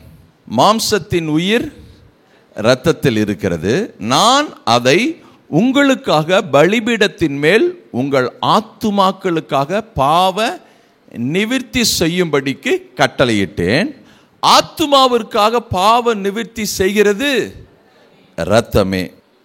அது நிமித்தம் உங்களில் ஒருவனும் இரத்தம் புசிக்க வேண்டாம், உங்கள் நடுவே தங்குகிற அந்நியனும் இரத்தம் புசிக்க வேண்டாம் என்று இஸ்ரவேல் புத்திரருக்கு சொன்னேன். இஸ்ரவேல் புத்திரரிலும் உங்களுக்குள் தங்குகிற அந்நியர்களிலும் எவனாகிலும் புசிக்கத்தக்க ஒரு மிருகத்தையாவது ஒரு பட்சியையாவது வேட்டையாடி பிடித்தால் அவன் அதன் இரத்தத்தை சிந்த பண்ணி மண்ணினாலே அதை மூடக்கடவன். சகல மாம்சத்துக்கும் இரத்தம் உயிராயிருக்கிறது, இரத்தம் ஜீவனுக்கு சமானம். ஆகையால் எந்த மாம்சத்தின் இரத்தத்தையும் புசிக்க வேண்டாம், சகல மாம்சத்தின் உயிரும் அதன் இரத்தம் தானே, அதை புசிக்கிற எவனும் அறுப்புண்டு போவான் என்று இஸ்ரவேல் புத்திரருக்கு சொன்னேன். பாருங்க, தேவன் ஒரு மிகப்பெரிய சத்தியத்தை இந்த இடத்துல வெளிப்படுத்துறார். எப்படி ஒரு மனுஷன் பாவம் செய்துட்டானா அந்த பாவம் செய்கிற ஆத்துமா சாகும், ரத்தம் சிந்துதல் இல்லாம பாவ மன்னிப்பு இல்லை. இது தேவன் ஏற்படுத்தி வைத்த ஒரு ஒழுங்கு, தேவன் ஏற்படுத்தி வைத்த ஒழுங்கு. இங்க பாருங்க, இந்த இடத்துல 2 காரியத்தை ரொம்ப அதிகமா பார்க்கலாம். 14வது வசனத்துல சொல்லுது, மாம்சத்தின் உயிர் எங்க இருக்கிறது? மாம்சத்தின் உயிர் எங்க இருக்கிறது? ரத்தத்தில். இப்போ உங்க உயிர் எது தாங்கிட்டு இருக்குது? என்னோட உயிர் எதை தாங்கிட்டு இருக்குது? ரத்தம் தாங்கிட்டு இருக்குது. இப்போ ஒரு மரிக்கணும்னு சொல்லுச்சுன்னா எதை முழுவதும் இழந்தா செத்து போயிடுவோம். ஏன்னா அதுல என்ன இருக்குது? உயிர் இருக்கிறது. மாம்சத்தின் உயிர் ரத்தத்தில் இருக்குது. இப்போ இயேசு கிறிஸ்து நமக்காக மரித்தார் அப்படின்னா எதை வச்சு புரிஞ்சுக்கலாம்? இயேசு கிறிஸ்து மனுக்குலத்தின் எல்லாவற்றுக்காகவும் அவர் மரித்தார் என்பதை எதை வச்சு புரிஞ்சுக்கலான்னு சொல்லுச்சுன்னா, அவர் சரீரத்தில் இருந்த ரத்தம் அனைத்தையும் வெளியே கொடுத்துட்டார். ஆமென். எல்லா ரத்தமும் போயிருச்சு. அதன் அடிப்படை அதுதான் அத்தாட்சி, அதுதான் அடையாளம். இயேசு ஜீவனை விட்டார் என்பதற்கு என்ன அடையாளம்? அவருடைய ரத்தம் எல்லாம் சிந்தப்பட்டது. சத்தமா ஆமென் சொல்லுங்க பார்க்கலாம். அப்போ ரத்தம் ஜீவனுக்கு சமானம். அப்போ பாவ நிவிர்த்தி செய்கிறது ரத்தம். அதனால தான் ரத்தத்தை குறித்து பழைய உடன்படிக்கையில் இயேசு கிறிஸ்து தேவன் சொல்றாரு, இஸ்ரவேலர் ரொம்ப கண்ணியமாக வச்சுக்க, அதை விளையாட்டா பண்ணாத. ஏன்னா தன்னுடைய குமாரனை மனசில் வச்சுட்டு தான் அதெல்லாம் பேசுறாரு. இங்க சொல்றாரு ரத்தத்தை என்ன பண்ணக்கூடாது, புசிக்க கூடாது. ஆனா புதிய ஏற்பாட்டை சொல்றாரு இது என்னுடைய ரத்தத்தினால் உண்டான புதிய உடன்படிக்கை, இதை வாங்கி இப்போ திராட்சை ரசத்தை அவர் ரத்தத்துக்கு அடையாளமாய் நம்மிடத்தில் என்ன பண்றாரு, கொடுக்குற செயல். இது ஒரு ஒரு அற்புதமான செயல். இங்க பாருங்க, ஏதேன் தோட்டத்தில் ஆதாம் செஞ்சார். என்ன செஞ்சாரு?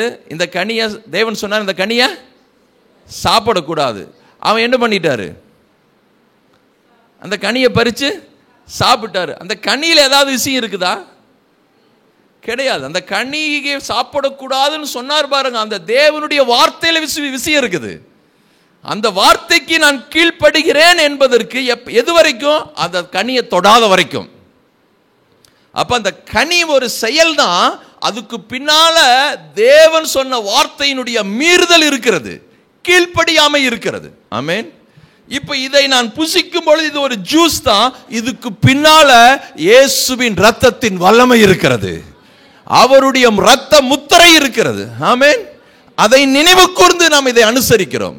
ஆமென் சொல்லுங்க பார்க்கலாம். நான் ரத்தத்தை புசிக்கிறவர்கள் அல்ல, சரீரத்தை அப்படியே பிச்சு அவிச்சு சாப்பிட்றவர்கள் அல்ல. அவருடைய சரீரம் கர்த்தருடைய வார்த்தைக்கு அடையாளமாக இருக்கிறது. அவருடைய ரத்தம் இந்த திராட்சை ரசத்திற்கு அடையாளமாக இருக்கு. அங்கே சாப்பிட வேண்டாம்னு சொன்னது காரணம், அந்த ரத்தத்தினுடைய வல்லமை அவர்கள் தெரிந்து கொள்ள வேண்டும். ரத்தத்தை துஷ்பிரயோகம் பண்ணக்கூடாது, கண்டதை யூஸ் பண்ணக்கூடாது, இஷ்டம் போல் அவங்க செய்யக்கூடாது என்பதுக்காக ஒரு மிருகத்தை வெட்டினா கூட அந்த ரத்தத்தை கண்ணியமான விதத்தில் ஹேண்டில் பண்ணணும்னு சொல்லி அதுக்கு ஒரு பயபக்தியை கொடுக்கும்படி தேவன் அதை சொல்லியிருக்கிறார். இப்போ பாருங்க, இப்போ ஒரு மனுஷன் பாவம் செஞ்சிட்டான்னு சொல்லிட்டாவே தேவனுடைய பார்வையில் அவன் என்ன பண்றான்? சாவதற்கு சமம். அது அப்படித்தான் அங்க சொல்லியிருக்கிறாரு, இந்த பழத்தை சாப்பிடுகிற நாளிலே நீ சாகவே சாவாய். அப்போ அது பாவம். என்ன பாவம் செஞ்சிட்டான் ஆதாம்? என்ன பாவம் செஞ்சிட்டான்? சாப்பிட்டதான் பாவமா? தேவனுடைய வார்த்தைக்கு கீழ்ப்படியாம போனது, தேவனுடைய வார்த்தையை மீறினது, தேவனுடைய வார்த்தையை உதாசீனப்படுத்துது, அதுதான் என்ன? பாவம். இப்போ ஒரு மனுஷன் பாவம் செஞ்சுட்டான், உயிரை கொடுக்கணும். ஒன்னா அவன் சாகணும், இல்லாட்டி அவனுக்கு பதிலாளாய் சாகணும். இப்போ அந்த பதிலாளுங்கிற திட்டமே தேவன் தான் ஏற்படுத்தினது. ஹலோ, நம்ம மேல் வச்ச ஒரு மாசற்ற அன்பினால அந்த உங்களுக்கு பதிலாய் இவர்கள் மரிப்பார்கள் அல்லது இந்த மிருகம் மரிக்கட்டும் அப்படிங்கிற ஒரு ஒழுங்கை சிஸ்டத்தை கொண்டு வந்தவதே யாரு தாங்க? தேவன். நீங்க பாருங்க, இப்போ ஆதாம் பாவம் செஞ்சிட்டார். என்ன பாவம் செஞ்சிட்டாரு? பழத்தை சாப்பிட்டதா? அது நமக்கு வெளிப்பிரகாரமாக பார்ப்பதற்கு அடையாளம். என்ன பாவம் செஞ்சிட்டார்னா தேவனுடைய வார்த்தைக்கு கீழ்ப்படியில் உதாசீனப்படுத்திட்டாரு, மீறிட்டாரு, மீறுதல் செஞ்சிட்டார். இப்போ பாருங்க, இப்போ பாவம் செஞ்சு முடிச்ச உடனே பிதாவாகிய தேவன் ஐயோ ஆதாமே ஏன்டா இப்படி பண்ணி போட்ட, உன்னை நம்பணும் பாரா, என்னை இப்படி கால்வாரி விட்டுட்டியே, ஐயோ ஏண்டா உன்னை நம்பி உலகத்தை கொடுத்தேன், இப்படி என்னைய செஞ்சிட்டியேன்னு அவர் ஒண்ணுமே கேட்கல, வருத்தப்படவும் இல்லை. பாருங்க, ஆதாம் தேவன் என்ன எதிர்பார்த்தான்? இதெல்லாம் அவருக்கு தெரியுமா தெரியாதா? தெரியும். இங்க பாருங்க, தேவன் என்ன எதிர்பார்த்தார்? அவன் செஞ்சு முடிச்சோன்னு எங்க ஓடி வரணும்னு எதிர்பார்த்தாரு? தேவ சமூகத்துக்கு வரணும்னு எதிர்பார்த்தாரு. என்றைக்கு காலையில பகழ்ச்சியான குளிர்ச்சியான வேலையில ஆதாம் ரெடியா நிற்பான், தேவன் வருவார், ரெண்டு பேரும் கை கோத்திட்டு பேசிட்டு போவாங்க. அன்னைக்குன்னு பார்த்தா ஆளை காணோம். என்னடா டெய்லி நிற்பான், இன்னைக்கு ஆளை காணோம். அவருக்கு எல்லாம் தெரியும். ஆனா இவன் நினைச்சுக்கிட்டான், ஐயோ என்னமோ நடந்துருச்சு, நான் வார்த்தையை மீறிட்டேன், அவர் வந்தாருன்னா என்ன சரி ஏதாவது ஒன்று ரெடி பண்ணிடலான்னு சொல்லிட்டு டக்குன்னு யார்கிட்ட போய் கவுன்சிலிங் கேட்டார். டக்குன்னு இங்க வா என்ன ஆயிடுச்சு, நீங்க எப்பவுமே இப்படித்தாங்க, நீங்க ஒரு காரியத்தையும் உருப்படியா வழக்கம் போல 2024 வீட்டில் டீலிங் மாறுற மாதிரியே ஆதியிலே ஆயிருக்கும் என்னுடைய கற்பனை. நீங்கள் அங்கெல்லாம் அதை எதையெல்லாம் யோசிக்க, நீங்கள் ஏதாவது உருப்படியாக செஞ்சீங்க, நீங்கள் அவருக்கு ஒன்றுமே தெரியாதுங்க. கல்யாணம் ஆனால் மனைவி மற்றவரிடத்தில் சொல்லுகிற ஒரு கிஃப்ட் என்ன தெரியுமா? எங்கள் வீட்டுக்காருக்கு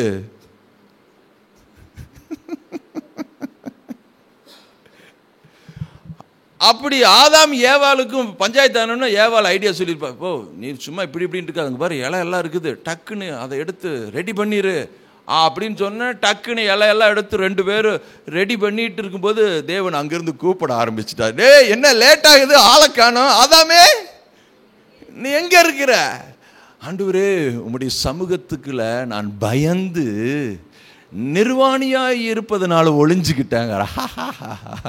அப்பதான் கேட்கிறேன், உன்னுடைய நிர்வாணி என்று சொன்னவன் யார்? அவன் மகிமை பொருந்தினவனாய், கனமுள்ளவனாய், தேவ சாயல் உள்ளவனாய், ரூபனுள்ளவாய் சிருஷ்டிக்கப்பட்ட ஒரு பரிபூர்ணமான மனுஷன். தேவனுடைய வார்த்தையை கீழ்ப்படியாம பண்ணி மீறி உதாசீனப்படுத்திட்டு பிசாசின் வார்த்தையை கேட்டு அவன் என்னுடைய எஜமான், என்னுடைய ராஜா, அவருடைய வார்த்தை என்னை ஆளட்டும் என்று சொல்லி அவன் பிசாசுக்கு தன்னை ஒப்பு கொடுத்ததுனால பாவம் உள்ளே வந்தது. பாவத்தின் விளைவாய் இப்ப அவன் நிர்வாணியா இருக்கிறான். வெட்கி அவமானமாய் நிந்தையாய் தலைகுனிவோடு அவன் நிற்கிறான். இப்பவும் ஆண்டவர் அவனை என்ன பண்ணல, வெறுக்கல, தேடி வரார். நல்லா கவனிச்சுங்க, தேடி வரார். அவன் விழுந்து போனது உண்மைதான், அவன் மீறினது உண்மைதான், அவன் உதாசீனப்படுத்தினது உண்மைதான். ஆனால் எக்காடா கெட்டுப்போ என்று சொல்லி ஏதேன் தோட்டத்தில் அவர் கை கழுவவில்லை. அவனை தேடி வந்து, ஆதாமே நீ எங்கே இருக்கிறாய் அப்படின்னு சொல்லி அந்த இடத்துல ஒரு நிவாரணத்தை கர்த்தர் ஏற்படுத்துறார். பாருங்க, தான் பாவம் செஞ்சிட்டான், தேவ மகிமை என்னை விட்டு போயிருச்சு. அவனுக்கு தெரிஞ்ச ரீதியில அவனுடைய பிரச்சனைக்கு கொஞ்சம் ஒரு தீர்வை ஏற்படுத்துறார். அது என்ன அந்த தீர்வு? அத்தி இயல. ஆனா இந்த தீர்வு அல்ல தீர்வு. இதுதான் தீர்வு என்று சொல்லுச்சுன்னா நிச்சயம் அது வாய்ப்பே இல்லை. அப்படி நம்ம தீர்வை எடுக்கவே முடியாது. அப்போ இவனுடைய ஆதாமுடைய பிரச்சனை நிர்வாணமா, அது தேவனுடைய மீறுதலா? இவனுடைய பிரச்சனையை ஆதாம் எப்படி பார்த்தானா, ஐயோயோ நான் நிர்வாணமா இருக்கிறேன், அவங்களும் நிர்வாணமா இருக்கிறாங்க, ஐயோ நம்ம ஏதாவது செஞ்சுக்கலாம் அப்படின்னு சொல்லி அவங்களுக்கு தெரிஞ்ச அந்த தீர்வை அவர்களுக்கே செய்து கொள்கிறார்கள். இது நிரந்தர தீர்வு அல்ல. இப்ப இவர்கள் வெட்கி நிர்வாணமாய் இருக்கு, இப்படி கூனி குறுகி அவமானமாய் நிக்கிறதுக்கு ஒரு விடுதலையும் ஒரு சுபிட்சமும் ஒரு நன்மையும் உண்டாக வேண்டுமென்றால் அவங்க பாவ நிவாரண பலி அங்க செலுத்தப்பட வேண்டும். இவன் பாவம் செய்கிற ஆத்மா என்ன ஆகணும்? சாகணும். அப்பத்தான் இவங்களுக்கு விமோச்சனம் வரும். ஆனா இவர்களாகவே தங்களுக்கு என்ன பண்றாங்க? ஒரு சின்ன அவங்களுக்கு தெரிஞ்ச தீர்வை செய்து கொண்டிருக்கிறார்கள். தேவன் அதை விரும்பவில்லை. ஆமேன். சத்தமா ஆமேன் சொல்லுங்க பார்க்கலாம். இப்ப பாருங்க, அப்படி தேவன் ஏற்படுத்தி அந்த இடத்துல வந்து பேசுறார். ஆதாம் இடத்துல பேசுறாரு, நீங்க ஆதியாமத்தில் வாசினா ஏவாள் இடத்துல பேசுறாரு, பிசாசின் இடத்துல பேசுறாரு, பூமியை பார்த்து இப்படி பேசி முடிச்சுட்டு அவங்களுக்கு ஒரு காரியத்தை செய்யறாரு. பாருங்க, ஆதியாகமம் 3ஆம் அதிகாரம் 21வது வசனம் பாருங்க. தேவனாகிய கர்த்தர் ஆதாமுக்கும் அவன் மனைவிக்கும் தோல் உடைகளை உண்டாக்கி அவர்களுக்கு உடுத்தினார். ஆதாமுக்கு யார் மரிக்கிறா? ஒரு மிருகம் மரிக்கிறது. ஹலோ, இதெல்லாம் ஆதியிலே கர்த்தர் வச்சுட்டாரு. இது வந்து லேவியர் ஆகமத்தில் படிச்சோமே, மோசே சொன்னாரு, மோசேலிருந்து உருவானதில்லை, இது ஆதியிலே அல்லது உலக தோற்றத்துக்கு முன்பே இந்த ஒரு சிஸ்டத்தை தேவன் வச்சிருக்கிறார். பாவம் செய்கிற ஆத்மா சாகணும். பாவத்தை பாராத சுத்த கண்ணன் அவர். பாவத்துக்கும் அவருக்கும் சம்பந்தம் இல்லை. இப்படி பாவத்தில் விழுந்துட்டானா அதுக்கு என்ன நிவாரணம் என்று ஆதி முதலாய் ஆதாமுக்கு முன்பாகவே உலக தோற்றத்துக்கு முன்பே அவைகள் தீர்மானிக்கப்பட்டு விட்டது. ஆமென்.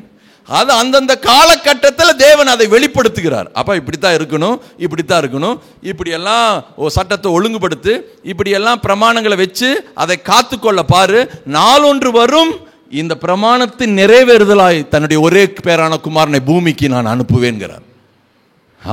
ஆமென். இப்போ ஆதாமுக்கு முன்னாடியே இது அவருடைய மனதில் இருந்துச்சு. எது? பாவம் செய்கிற ஆத்துமா சாகும், பாவத்தின் சம்பளம் மரணம். மனுஷனுடைய உயிர் எங்கே இருக்குது? ரத்தத்தில் இருக்கிறது. அப்போ ஒருத்தனுடைய உயிர் போகணும்னு சொல்லுச்சுன்னா ரத்தம் சிந்தப்பட வேண்டும். அப்போ ஒரு மனுஷன் ஒன்றா அவன் சிந்தணும், அல்லது அவருக்கு பதிலாய் சிந்தணும். இங்கே பாருங்க, 1 பேதுருவின் புஸ்தகம் 1ஆம் அதிகாரம் 19வது வசனம் 20வது வசனத்தை வாசிங்க. குற்றமில்லாத மாசற்ற ஆட்டுக்குட்டி ஆகிய கிறிஸ்துவின் விலையேற பெற்ற இரத்தத்தினாலே மீட்கப்பட்டீர்கள் என்று அறிந்திருக்கிறீர்களே. ஹலோ, அறிந்திருக்கிறீர்களா? என்ன அறிந்திருக்கிறீர்கள்? நீங்க எப்படி மீட்கப்பட்டீர்கள் என்பதை வேதவசனம் சொல்லுது. நீங்க வெறுமனே ஆமா இயேசு என் பாவத்தை மன்னிச்சிட்டார், அவர் ரத்தம் என்னை கழுவிருச்சு அப்படின்னு நினைக்கிறீங்க. ஆனா வேதத்துக்கு போகும்போது அதனுடைய ஆழத்தை இன்னும் வெளிப்படுத்துது. என்ன சொல்றாரு? குற்றமில்லாத மாசற்ற விலையேற பெற்ற. சான்ஸே இல்லைங்க. ரத்தம், உங்க மேல இருக்கிற அந்த ரத்தத்தின் முத்திரை குற்றமில்லாத ரத்தத்தின் முத்திரை, விலையேற பெற்ற, மாசில்லாத, குறையில்லாத, எந்த ஒரு அசுஸ்தமும் இல்லாத விலையேற பெற்ற இரத்தத்தினாலே நீங்கள் மீட்கப்பட்டவர்கள் என்பதை அறிந்திருக்கிறீர்களே. ஆமென். உங்களுக்காக விலையேற பெற்ற இரத்த கிரயம் கொடுக்கப்பட்டிருக்கிறது. பா, நீங்க சந்தையில் போய் பொரிகல்லைக்காக கோடி ரூபாய் கொடுத்து ஒரு படி பொரி வாங்குவீங்களா? ஒரு படி பொரி அவன் இலவசமாகவே கொடுப்பான். அது ஒன்றுமே இல்லை. அதுக்கு 1 கோடி கொடுக்கணும்னு அவசியம் இல்லை. நான் சொல்கிறேன், உலகத்தில் நம்ம எல்லாம் உதாசீனப்படுத்தப்பட்டிருந்தோம். பிசாசு நம்மளைய அப்படியே வெட்கி தலை குனிஞ்சு நம்மளை அடிமைப்படுத்தி நம்ம யாருங்கிற அடையாளத்தையே மறக்க செய்கிற அந்த ஒரு வாழ்க்கைக்கு கீழே வச்சிருந்தான். ஆனால் தன்னை படைத்த தேவன் திரும்ப இந்த பூமிக்கு தன்னுடைய வெளியேறப்பட்ட ரத்தத்தை, மாசில்லாத குற்றமில்லாத ரத்தத்தை கொடுத்து விளைக்கரையும் கொடுத்து எனக்கு வேணும், இவன் எனக்கு வேணும். பிசாசே பார்த்து அதிர்ந்துட்டான். என்னப்பா இவனுக்காக இவ்வளோ பெரிய கிரயமா? ஆமென். அதை எண்ணி கர்த்தரை ஸ்தோத்திரிங்க. அதை நினைச்சு பாட்டு பாடுங்க. இரத்தத்தினாலே கழுவப்பட்டேன், பரிசுத்தமாக்கப்பட்டேன், மீட்கப்பட்டேன் திரு ரத்தத்தினால் சாத்தானின் அழகிலிருந்து. ஆமென். ரத்தம் ஜெயம், ரத்தம் ஜெயம். இயேசு கிறிஸ்துவின் இயேசுவே உந்தன் மாசில்லா ரத்தம் எந்தனுக்காக சிந்தினீரே. வா, ரத்த கோட்டைக்குள்ளே நான் ஒவ்வொரு முறையும் பாடிட்டே போங்க. செல்போன் இருந்தால் அதை செல்போனில் போட்டு கேட்டுட்டே போங்க. சாரே பாடுங்க. பாருங்க, நம்ம கிராமத்திலேருந்து வர அந்த அங்கம்மா படிப்பறிவில் ஒன்றுமே இல்லை. ஆனால் ஒரு பாட்டு மட்டும் அந்த அம்மாவுக்கு ஜம்முன்னு தெரியும். என்ன பாட்டு? ரத்த கோட்டைக்குள்ளா. எப்போ போனாலும் அந்த பாட்டு தான் பாடுவாங்க. அம்மா பாடலாமாம்மா அப்படின்னா பாடலாங்க. நாம் சொல்லி முடிச்சாவே அந்த அம்மாவை கை தட்டி என்ன பாடிடுவாங்க? ரத்த கோட்டைக்குள்ளே நான் நுழைந்து விட்டேன், இனி எதுவும். அந்த வார்த்தை வாழ்நாளெல்லாம் வேலை செஞ்சுட்டு இருக்குது அந்த அம்மாவுக்கு. வாழ்நாளெல்லாம் ஊழியம் செஞ்சுட்டு இருக்குது. படிப்பறிவில் வேதத்தையும் படிக்க தெரியாது, ஒன்றும் தெரியாது. ஆனால் இந்த ஒரு பாட்டு மட்டும் மனசு பதிஞ்சிருச்சு. மனசார பாடினே இருக்கிறாங்க. 24 மணி நேரம் பாடினே இருக்கிறாங்க. ஆடு மேய்க்க போகும்போது அந்த ஊர்லேயே இன்னொரு ஆடு மேய்க்கக்கூடிய அம்மா. அந்த அம்மா யாருன்னா பில்லிசூனி வைக்கிற அம்மா. மற்றவங்களுக்கு அது இது நொட்டு நொடுக்கு அதை தான் வைப்பாங்க பாருங்க, எலுமிச்சு பழத்தை, அதை இதையும் வச்சுட்டு போகும். ஆனால் இந்த அம்மாவுக்கு யார் ஃப்ரெண்டு? அங்கம்மாவுக்கு யார் ஃப்ரெண்டு? பில்லிசூனி அம்மா. 2 பேரும் போகும்போது அந்த அம்மா சொல்லுதாம்மா, அங்கம்மா நான் உனக்கு ஒன்று செஞ்சாலும் உனக்கு பழிக்காது, நீ ஏசப்பா கூட இருக்கிற அப்படிங்கம்மா. அங்கம்மா எங்கிட்ட சொல்லுது. சான்ஸே இல்லைங்க, சான்ஸே இல்லைங்க. வாவ் பாருங்க, மாசில்லாத விலையேறப்பெற்ற கிரயம் உங்களுக்கு கொடுக்கப்பட்டிருக்குது. மறந்துடாதீங்க.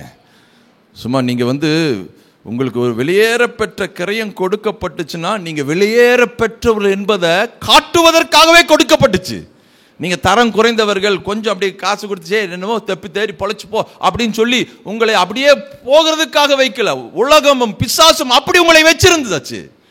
ஆனா உண்மையாலுமே தன்னுடைய சாயலின்படி ரூபத்தின்படி படைக்கப்பட்ட தேவன் பூமிக்கு வந்து தன்னுடைய வெளியேற பெற்ற கிரயத்தை கொடுத்து உங்களை மீட்டெடுக்கிறார் என்பதை அறிந்திருக்கிறீர்களே. ஆமீன். எத்தனை பேர் ஆமீன் சொல்றீங்க? நீங்க அதை நினைச்சு பாருங்க. நான் வெளியேற பெற்றவன், நான் ஒன்றும் இல்லை, அவ்வளோதான் நட்டாக்குது. நாங்கள்லாம் அப்படியே இந்த கிராமத்தில் பிறந்துட்டோம், இந்த சமுதாயத்தின் பின்னணியில் இருக்கிறோம், நமக்கெல்லாம் ஏழையாக்கும், நம்மெல்லாம் கடன் ஆக்கும், எனக்கெல்லாம் வியாதி ஆகும். பாருங்க, இதல்ல பிரச்சனை. இதையெல்லாம் நீங்கள் பேசுறதெல்லாம் அத்தியலை. இது அல்ல உங்களுடைய நிவாரணம். உங்களுடைய காரியம், உங்களுடைய தேவைகளுக்கும் உங்களுடைய காரியத்தின் இதை நீங்க போத்தி வைக்கிறதுல அவசியமே கிடையாது. இது அல்ல பிரச்சனை. நீங்கள் யார்? நீங்கள் யாருடைய சாயலில் இருக்கிறீர்கள்? உங்களுக்கு எப்பேற்பட்ட விலைக்கரையும் கொடுக்கப்பட்டு இருக்கிறது. நீங்கள் எப்பேற்பட்டவர்களா இந்த பூமியில இருக்க வேண்டும் என்கிற அந்த வெளிச்சம் உங்களுக்கு வந்துருச்சுன்னா நிச்சயம் சொல்றேன், உங்க கடன் எல்லாம் பஞ்சா பறந்துருங்க. கவலை ஆகட்டும், வியாதி ஆகட்டும், ஒன்றும் உங்களை சேதப்படுத்த அணுக முடியாது. ஆமீன். சொல்லுங்க, நீங்க யாரு? வெளியேறப்பட்ட ரத்தத்தினால மீட்கப்பட்டவன். நீங்க யாரு? மாசில்லாத ரத்தத்தினால மீட்கப்பட்ட. நீங்க யாரு? குற்றம் இல்லாத ரத்தத்தினால நான் விலை கொடுத்து வாங்கப்பட்டிருக்கிறேன். அடிமை சந்தையில் இருந்தேன், பிசாசுக்கு அடிமையா இருந்தேன். அவனுடைய அடிமைத்தனத்தின் கீழே என்னுடைய புத்தி, எண்ணம், யோசனை எல்லாம் மழுங்கி போயிருச்சு. என்னைய குறித்து நான் யார் என்பதை குறித்து அறிவே எனக்கு இல்லை. ஒரு சிங்கம் பன்னிக்குட்டியில கடந்து மிக்ஸ் ஆகி தன்னுடைய சாணத்தை என்னன்னு இழந்து அந்த பன்னிக்குட்டி மேயற மாதிரியே மேய்ஞ்சிட்டு இருந்த அந்த ஸ்தானத்தில் இருந்த என்னை தன்னுடைய ஒரே பேரான குமாரன் மூலமாய் பூமிக்கு அனுப்பி விலையேற பெற்ற மாசில்லாத குறையில்லாத ரத்தத்தை சிந்தி என்னை விலை கொடுத்து கிரயம் கொடுத்து மீட்டெடுத்திருக்கிறார் என்பதை நான் அறிந்திருக்கிறேன். அப்படி சொல்லுங்க. அதை நினைச்சு பார்த்து நன்றி சொல்லுங்க. எனக்கு இப்பேற்பட்ட விலைக்கரையும் கொடுக்கப்பட்டிருக்கிறது, இப்பேற்பட்ட அந்தஸ்து கொடுக்கப்பட்டிருக்கு, இப்பேற்பட்ட ஸ்தானம் கொடுக்கப்பட்டிருக்கிறது. ஆமேன். என்ன ஆமேன் சொல்லவே மாட்டேறீங்க? உள்ளம் திறக்கட்டும், இருதயம் திறக்கட்டும். ரத்தத்தின் முத்திரை குறித்த, மாண்பை குறித்த வெளிச்சம் உண்டாகட்டும். இயேசுவின் ரத்தம் எனக்கு எவ்வளவு செய்திருக்கிறது, என் மேல் இவ்வளவு அடையாளமாய் இருக்கிறது என்பதை குறித்த வெளிச்சம் உண்டாகட்டும். இப்ப பாருங்க, அடுத்த வசனம் பாருங்க. அவர் உலக தோற்றத்துக்கு முன்னே குறிக்கப்பட்டவராய் இருந்து தமது மூலமாய் தேவன் மேல் விசுவாசமாய் இருக்கிற உங்களுக்காக இந்த கடைசி காலங்களில் வெளிப்பட்டார். பேதுரு சொல்றார் பாருங்க, அவர் உலக தோற்றத்துக்கு முன்பே குறிக்கப்பட்டவராய் இருந்து. இது மோசேயின் காலத்தில் லேவி ராகமத்தில் சொல்லப்பட்ட ஒரு பிரகாரம் அல்ல. இது பாவம் செய்கிற ஆத்மா சாகும், ரத்தம் சிந்துதல் இல்லாமல் பாவம் மன்னிப்பில்லைன்னு சொல்றது மோசே காலத்தில் கொடுக்கப்பட்டதில்லை. அது ஆதியில் இருந்தது. ஆதியில மட்டுமில்ல, உலக தோற்றுவதற்கு முன்பதாகவே ஒரு போர்டு மீட்டிங் மாதிரி ஒரு ஹையர் அத்தாரிட்டி, ஒரு கூடுகை பரலோகத்தில் நடந்துச்சு. யார் யார் இருந்தா அதுல? பிதா, குமாரன், பரிசுத்தாவியார் 3 பேர் நின்று பேசுறாங்க. அவங்க உட்காந்து டிஸ்கஸ் பண்றாங்க. நமது சாயலின்படியும் நமது ரூபத்தின்படியும் மனுஷனை சிருஷ்டிப்போம், அவனை உருவாக்குவோம். அவனுக்கு இப்படியெல்லாம் முதல்ல வானத்தை, பூமியை, வெளிச்சத்தை, மரம், செடி, கொடி, மிருகஜி எல்லாத்தையும் படைச்சிடலாம். அவன் பிறக்கும் போது ஒரு குறையும் அவனுக்கு இருக்க கூடாது. பாருங்க, தேவன் எவ்வளவு பெரிய மனதுள்ளவர் பாருங்க. அவன் வந்தவர் சோத்துக்கு என்ன பண்ணலாம், அதுக்கு என்ன பண்ணலாம் அப்படின்னு அங்கலாய்க்கவே கூடாது. எல்லாவற்றையும் சிருஷ்டிக்கலாம், எல்லாவற்றையும் உண்டாக்கலாம். ஒரு மனுஷனுக்காக அவ்வளவு ஏக்கர் நிலப்பரப்பில் அவனுக்கு மரம், செடி, கொடியெல்லாம் புசிப்பதற்கு அதெல்லாம் கொடுத்துட்டு அவனுக்கு ஒரு வேலையும் கொடுத்து அவனை ஜம்முன்னு வைக்கலான்னு சொல்லி மனிதனை சிருஷ்டிப்பதை குறித்து அந்த போர்டு மீட்டிங்கில் ஒரு மிகப்பெரிய டிஸ்கஷன் போய் தீர்மானம் எடுக்கப்பட்டுச்சு. அப்படி எடுத்த உடனே அடுத்த காரியம் வருது, அவன் பாவம் செஞ்சிடுவான், அதுக்கு என்ன பரிகாரம்? அப்போ அங்கேயே தீர்மானம் எடுக்க, இப்படி மனுஷனை படைப்போம், அவன் வார்த்தையை மீறுவான், அவன் வார்த்தைக்கு கீழ்ப்படியாமல் போவான், அவன் வார்த்தையை உதாசீனப்படுத்துவான், அவன் வார்த்தை விட்டு விடனா பாவம் செஞ்சிருவான். அப்படி அவன் பாவம் செய்தானால் அவனுக்கு பதிலாளாய் ஒருவர் மரிக்க வேண்டும். அப்படி மரிப்பதற்கு திரித்துவத்தின் இரண்டாம் நபராகிய இயேசு கிறிஸ்து நான் அந்த பொறுப்பை எடுத்துக்கொள்கிறேன் என்று சொல்லி அங்கேயே அந்த பதிலாளுடைய தீர்மானம் தீர்மானிக்கப்பட்டுச்சு. இது மோசேயின் மூலமாய் கொடுக்கப்பட்டதல்ல, எங்கேயே ஃபார்ம் ஆயிருச்சு, எங்கேயே திட்டமிட்டுருச்சு பாருங்க. உலக தோற்றத்துக்கு முன்பே முன்குறிக்கப்பட்டு விட்டது. ஹாஹா, இப்படி ரத்தம், இந்த வழியாகத்தான் பாவ மன்னிப்பு உண்டு, இந்த வழியாகத்தான் இயேசுவை அடைய முடியும், தேவனை அடைய முடியும். இதை தவிர வேற வழி? சத்தமா ஆமென் சொல்லுங்க பாக்க. அப்படி குறிக்கப்பட்டு தான் ஆதி ஆகமத்தில் ஆதாம் பாவம் செய்த உடனேயே கர்த்தர் ஒரு ஆட்டுக்குட்டியை அடிச்சு என்ன பண்றார்?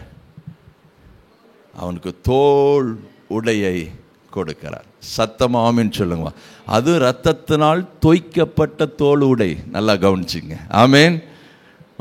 உங்க மேல ஒரு இரத்த வஸ்திரம் விரிக்கப்பட்டு இருக்கிறது. ஆமென்.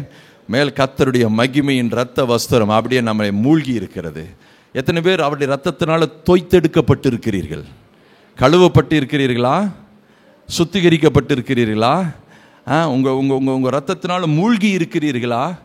அன்று இயேசு கிறிஸ்து சீசரோடு பஸ்காவை அனுசரிக்கும் பொழுது சொல்றாரு, மூழ்கினவன் பாதம் மட்டும் கழுவினால் போதும். அங்கே சுத்திகரிப்பை குறித்து சொல்றாரு பாருங்க. நீங்க மூழ்கடிக்கப்பட்டவர்கள் தான், ரத்தத்தால் தோய்க்கப்பட்டவர்கள் தான், அந்த பாவத்துக்குரிய விலைக்கரையை முழுமையாக செலுத்தப்பட்டு விட்டதுதான் நீங்கள் மூழ்கினவர்களாக இருக்கிறீர்கள்.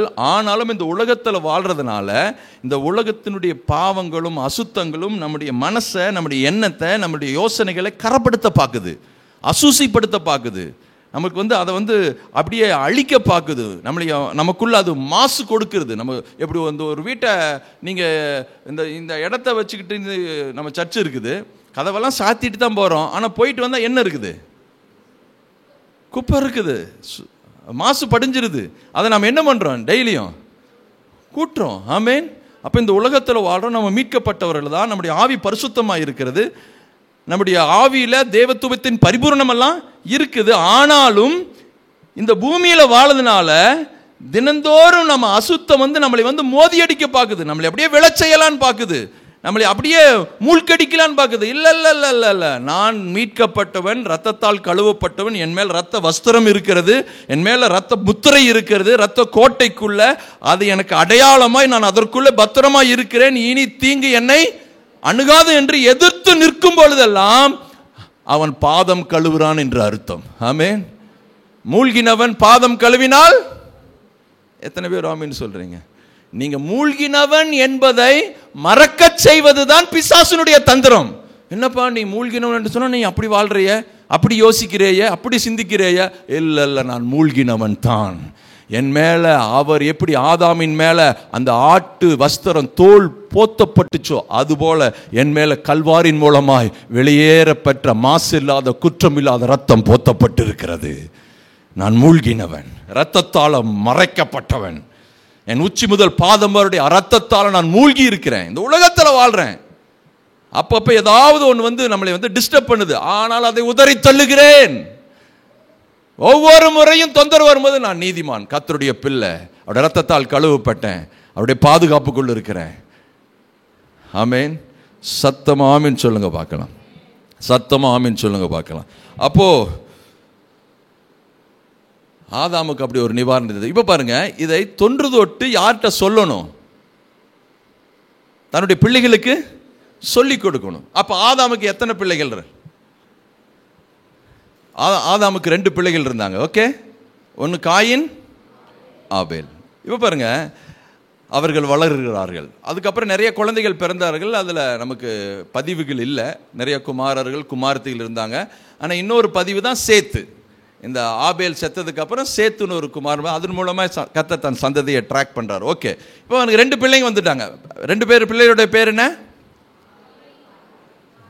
சத்தமாக சொல்லுங்க. ஃபர்ஸ்ட் பிள்ளையின் பேர் காயின், 2வது ஆபேல். 2 பேரும் வளர்றாங்க. 2 பேரும் வளர்றாங்க. உண்மையாலுமே தேவன் தனக்கு ஆதாமாகிய தனக்கு என்னென்ன செய்தார், எப்படியெல்லாம் நடந்ததுன்னு யார்கிட்ட சொல்லியிருப்பாங்க? கண்டிப்பாக பிள்ளைங்கிட்ட சொல்லிக்கணும், இப்படி இருந்துச்சு, இப்படி எல்லாம் இருந்துச்சு, இப்படி எல்லாம் நடந்துச்சு, நாங்கள் இப்படியெல்லாம் நடந்துக்கிட்டோம், ஆனால் கர்த்தர் வந்து எங்களுக்கு இப்பேற்பட்ட ஒரு காரியத்தை செய்தார்னு சொல்லி 2 பேத்துக்குமே சொல்லி கொடுத்துட்டே வந்து கொண்டிருக்கிறார். இங்கே பாருங்க, இப்போ இங்கே வந்த உடனே ஒரு குறிப்பிட்ட காலம் வந்த உடனே 2 பேருமே பலி செலுத்த வராங்க. யார் யார்? காயின் ஆபேலும். பாருங்க, ஆதியாகமம் 4ஆம் அதிகாரம் எடுத்துக்கொள்ளுங்க. ஆதியாகமம் 4, ஆதியாகமம் 4 3ஆவது வசனத்தை வாசிங்களேன். சில நாள் சென்ற பின்பு காயின் நிலத்தின் கனிகளை கர்த்தருக்கு காணிக்கையாக கொண்டு வந்தான். ஆபேலும் தன் மந்தையின் தலையீற்றுகளிலும் அவைகளின் கொழுமையானவைகளிலும் சிலவற்றை கொண்டு வந்தான். ஆபேலையும் அவன் காணிக்கையும் கர்த்தர் அங்கீகரித்தார். காயினையும் அவன் காணிக்கையும் அவர் அங்கீகரிக்கவில்லை. அப்பொழுது காயினுக்கு மிகவும் எரிச்சல் உண்டாகி அவன் முகநாடி வேறுபட்டது. இங்க பாருங்க, இங்க ஆபேலின் காணிக்கையை கர்த்தர் அங்கீகரிக்கிறார், காயினின் காணிக்கையை கர்த்தர் அங்கீகரிக்கவில்லை. இப்ப அவங்க பலி செலுத்துறாங்க. இப்ப 2 பேருமே பாவத்தின் சந்ததி, ஆதாமின் சந்ததி, தேவனுக்கு முன்பாக குற்றவாளியா இருக்கிறாங்க, பாவம் செய்தவர்களாய் நிற்கிறாங்க. வேறு விதத்தில் சொல்ல போனா சாவதற்குரியவர்கள். ஏன்னா யாருடைய சந்ததி? ஆதாமின் சந்ததி. இப்ப தேவனுக்கு பலி செலுத்துறாங்க. அப்பா, நான் பாவி, நம்முடைய சமூகத்துக்கு வரேன், நான் உனக்கு ஒரு காணிக்கையை கொடுக்கிறேன், அந்த காணிக்கையை நீ அங்கீகரித்துக் கொள்ளும் என்று சொல்லி அவர்கள் கர்த்தருக்கு பலி செலுத்த வருகிறார்கள். இப்போ எந்த பலியை கர்த்தர் அங்கீகரிக்கிறார்? இரத்த பலியை கர்த்தர் என்ன பண்றாரு? ஆபேல் என்ன பண்றா? தன் மந்தையில் இருக்கிற ஆட்டுக்குட்டியின் தலையீற்ற கொண்டு வந்து அவருக்கு பலி செலுத்துறாங்க. பாருங்க, அவன் வந்து ஆட்டுக்குட்டியை கொண்டு வந்தான். இவன் அவன் ஆடு மாடுகளை மேய்த்ததுனால ஆட்டுக்குட்டி கொண்டு வந்தான். அவன் காய்கறி எல்லாம் இது பண்ணிட்டு இருந்தான், அதனால காய்கறி கொண்டு வந்தான். அதெல்லாம் மேட்ரு, அதெல்லாம் விஷயம். நாம் என்ன தொழில் செய்யறோமோ அதனால அவனை கொண்டு வந்த, அதெல்லாம் விஷயம். இங்க தேவனுக்கு பலி செலுத்த என்று வரும்பொழுது, பாவ நிவாரண பலியோ குற்ற நிவாரண பலியோ செலுத்தி வரும்போது அங்கு ரத்தம் சிந்தப்பட வேண்டும். அங்குதான் தேவன் ஏற்படுத்தின ஒரு ஒழுங்கு. இதை யார்கிட்ட சொல்லி கொடுத்துட்டு இருக்கிறா? ஆதாம் வந்து தன் பிள்ளைகளுக்கு சொல்லி கொடுத்துறான். இப்படியெல்லாம் நாங்கள் பாவம் செஞ்சிட்டோம், தேவனுடைய மகிமையை அற்று போயிட்டோம், உடனே எங்களுக்காகவே நாங்கள் நிவாரணம் செஞ்சு நாங்கள் அத்தி இலையெல்லாம் போட்டு பார்த்தோம், தேவன் அதை அங்கீகரிக்கலை, அதை நிராகரிச்சிட்டாரு.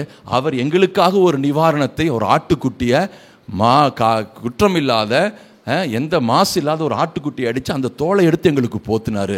அப்போ கர்த்தருக்கு பலி செலுத்தும் என்று சொன்னால் அதற்கு பதிலாளாய் ஒரு ரத்தம் சிந்தப்படும் பொழுது அந்த பதில், அந்த பலி ஏற்றுக்கொள்ளப்படுகிறதுன்னு சொல்லி கற்றுக் கொடுத்திருக்கிறார். அந்த வெளிச்சத்தில் யார்? ஆபேல் கொண்டு வரார். இப்படி அவன் இப்படித்தான் கொண்டு வரான்னு எதன் அடிப்படையில் சொல்றீங்கன்னு கேட்டா இன்னொரு வசனத்துக்கு கூறேன். எபிரேயரின் புஸ்தகம் 11ஆம் அதிகாரம் 4வது வசனம் வச்சுங்க. விசுவாசத்தினாலே ஆபேல் காயினுடைய பலியிலும் மேன்மையான பலியை தேவனுக்கு செலுத்தினான், அதனாலே அவன் நீதிமான் என்று சாட்சி பெற்றான். அவனுடைய காணிக்கைகளை குறித்து தேவனே சாட்சி கொடுத்தார், அவன் மரித்தும் இன்னும் பேசுகிறான். இங்க பாருங்க, நல்லா கவனிங்க. இங்க பாருங்க, எதனாலே ஆபேல் காயினுடைய பலியிலும் மேன்மையான பலி செலுத்தினான்? விசுவாசத்தினாலே பலியை செலுத்தினான். விசுவாசம்னா என்ன? கடவுளுடைய வார்த்தை என்ன சொல்லுகிறதோ அதை அப்படியே செய்வதுதான் விசுவாசம். எளிமையா நீங்க புரிஞ்சுக்கணும். அதை இதையும் போட்டு ரொம்ப குழப்பிக்க வேண்டாம். விசுவாசம் என்றால் என்ன? கர்த்தருடைய வார்த்தை என்ன சொல்லுகிறதோ அதை நம்பி அதன் அடிப்படையில் செயல்படுவதுதான் என்ன? விசுவாசம். இப்போ ஆதாமுக்கு தேவன் சொன்னதை யாருகிட்டையும் சொல்றாங்க?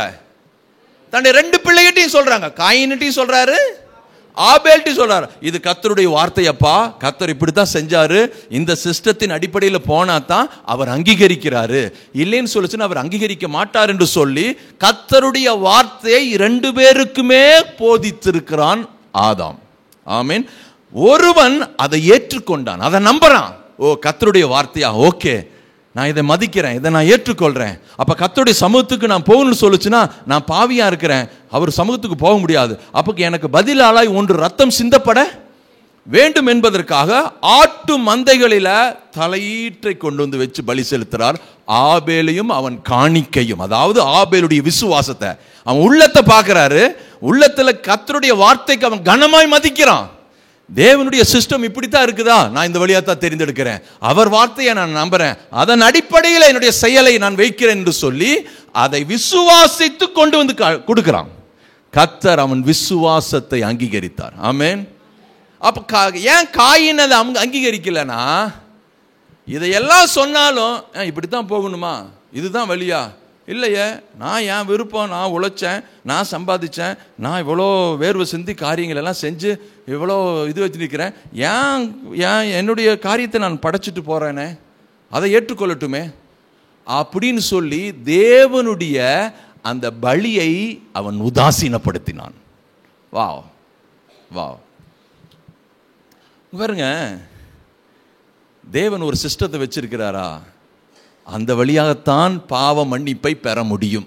நல்லாவே கவனிச்சுக்கங்க, வேற வழியில பாவ மன்னிப்பு கிடையவே கிடையாது.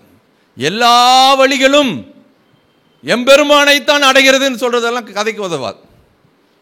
வாய்ப்பெல்லாம் இல்லை, வாய்ப்பு இல்லை ராஜா.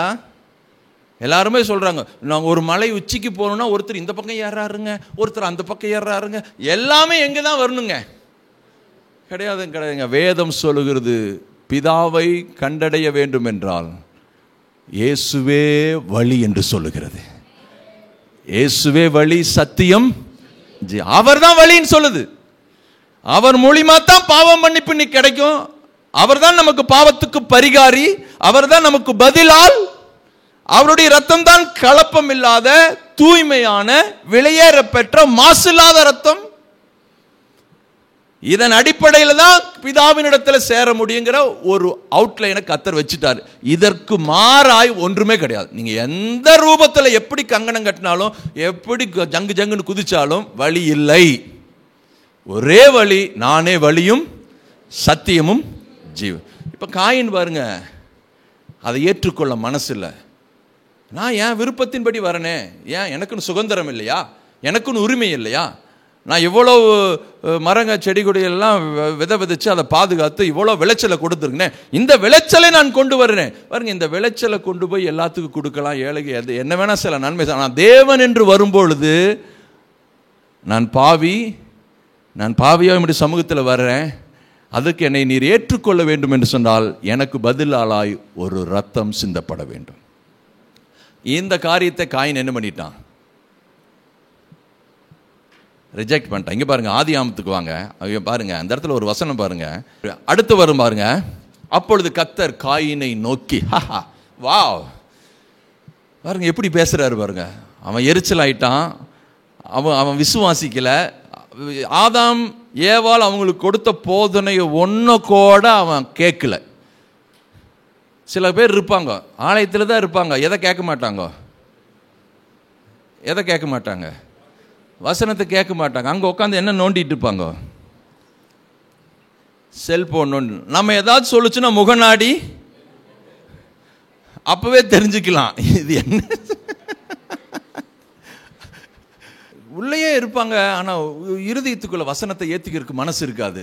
அவங்களுக்கு என்னன்னா, திடீர்னு ஒரு வெளிச்சம் அடிக்கணும், திடீர்னு கொப்பரடிக்க நான் விழணும், திடீர்னு சொல்லணும், அதோ அப்படியே பறந்து போயிடுச்சுங்க, அப்படியே இருக்கணுங்க. ஏமாந்துடாதீங்க. அது சில நேரத்தில் சில ஊழியர்கள் அப்படி சாட்சியை கேட்டுறாங்க. என்னன்னா, நான் தேவனிடத்தில் போய் நான் ஜெபிக்க உட்காந்தேன், நான் 9 மணிக்கு உட்காந்தேன், ஜெபித்தேன், பதில் வரவில்லை, மணி 12 ஆகிவிட்டது, ஜெபித்தேன், மணி 2 ஆகிவிட்டது, ஜெபித்தேன், 5 ஆகிவிட்டது, காலை 6 மணி வேளையில் ஒரு வெளிச்சம் முந்தித்தது. நான் சொன்னேன், அது வெடிஞ்சிருச்சப்பா, வெளிச்சம் வரலப்பா.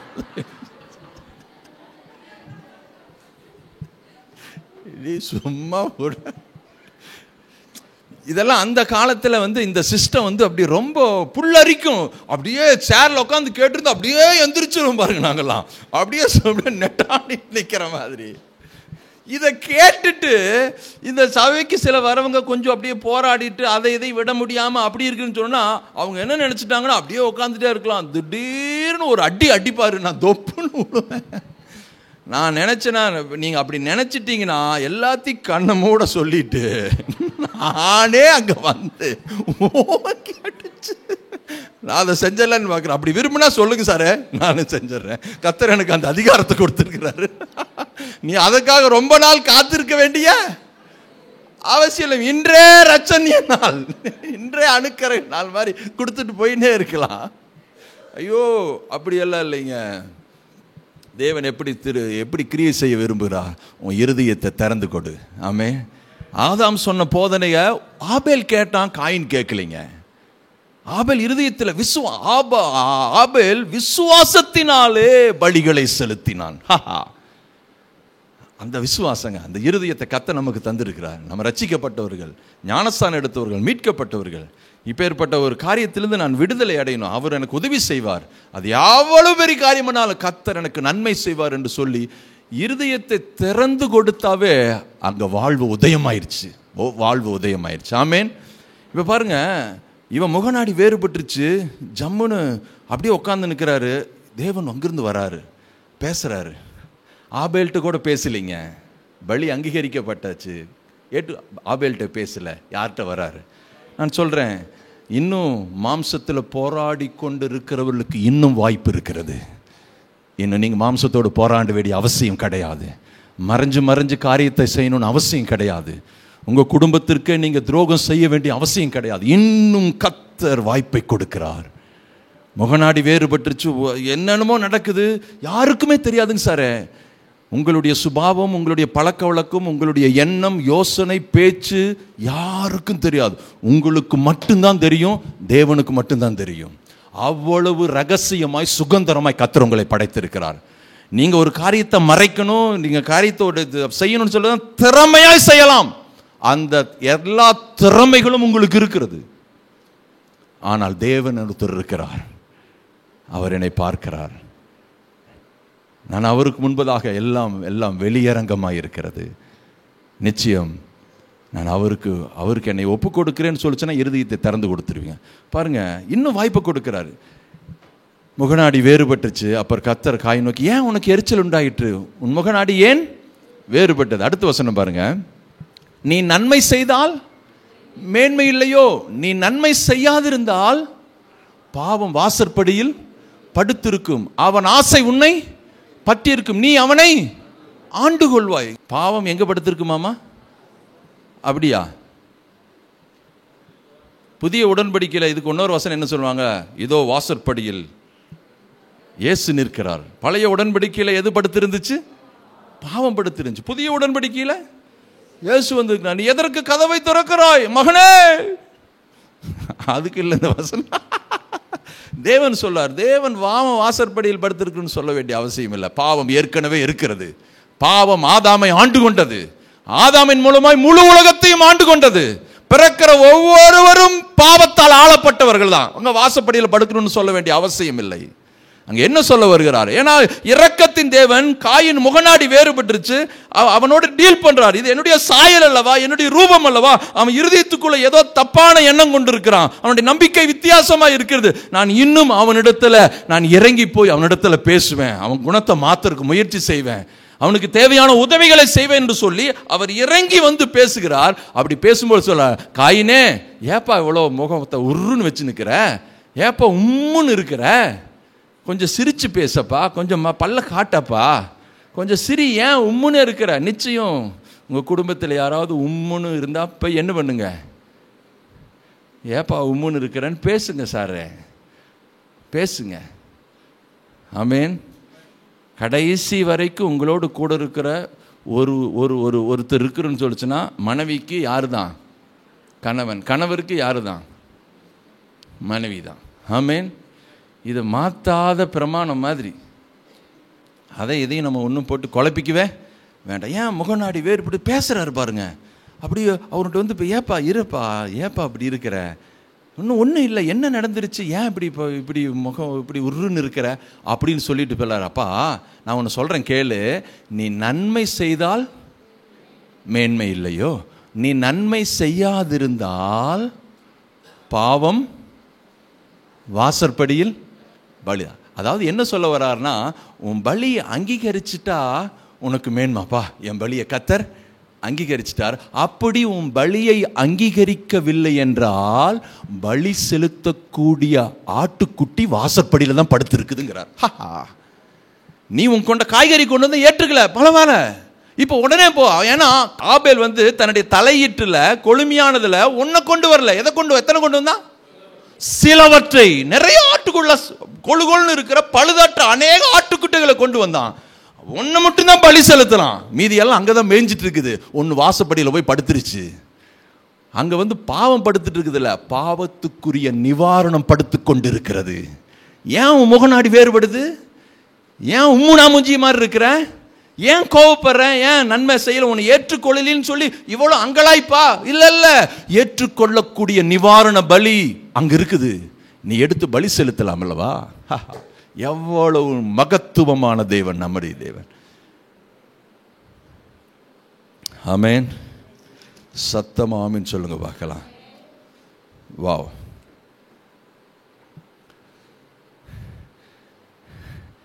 நீங்க பொறாமைப்பட வேண்டிய, எரிச்சல் அடைய வேண்டிய, கஷ்டமடைய வேண்டிய வாய்ப்பே கிடையாது. நல்லா புரிஞ்சுங்க. நாங்கள் அப்படி இருக்கணும்னு அவசியமே. ஏதாவது ஒரு இடத்துல ஃபெயிலியர் ஆயிடுச்சுன்னா அது அவ்வளோதான், வாழ்நாள் எல்லாம் அப்படியே போயிருங்கல்ல. கர்த்தர் அதற்கும் ஒரு நிவாரணத்தை வைத்திருக்கிறார். அங்கேயும் ஒரு தீர்வு இருக்கிறது. நீங்கள் ஜீவனாலெல்லாம் துக்க முகத்தோடு எரிச்சலோடு அப்படியே வெம்பி போயோ அப்படியே உள்ளம் குமுறி போயோ வாழ வேண்டிய அவசியம் கிடையாது. ஏனென்றால் நீங்கள் இரத்த முத்திரைக்குள்ள இருக்கிறீங்க. உங்களுக்காக பதிலாளான கிறிஸ்து வெளியேற பெற்ற இரத்தத்தை சிந்தி உங்களை மீட்டெடுத்திருக்கிறார். அந்த இரத்தம் உங்களை மீட்டதுமல்ல, பாவ மன்னிப்பு நிச்சயத்தை கொடுத்ததுமல்ல, தினந்தோறும் 24 மணி நேரமும் வருஷம் முழுவதிலும் வாழ்நாளெல்லாம் உங்களை சுத்திகரித்து கொண்டே இருக்கிற அந்த தெளிக்கப்பட்ட இரத்தத்தினிடத்திற்கு நீங்கள் வந்து சேர்ந்திருக்கிறீர்கள். உங்களை குற்றப்படுத்தவோ, உங்களை நசுக்கவோ, உங்களை ஓரங்கட்டவோ, உங்களை விழச்செய்யவோ இந்த உலகத்தில் ஒரு தீய சக்திகளுக்கும் பரலோகத்தின் தேவன் ஒருவருக்கும் அதிகாரம் கொடுக்க கிடையாது.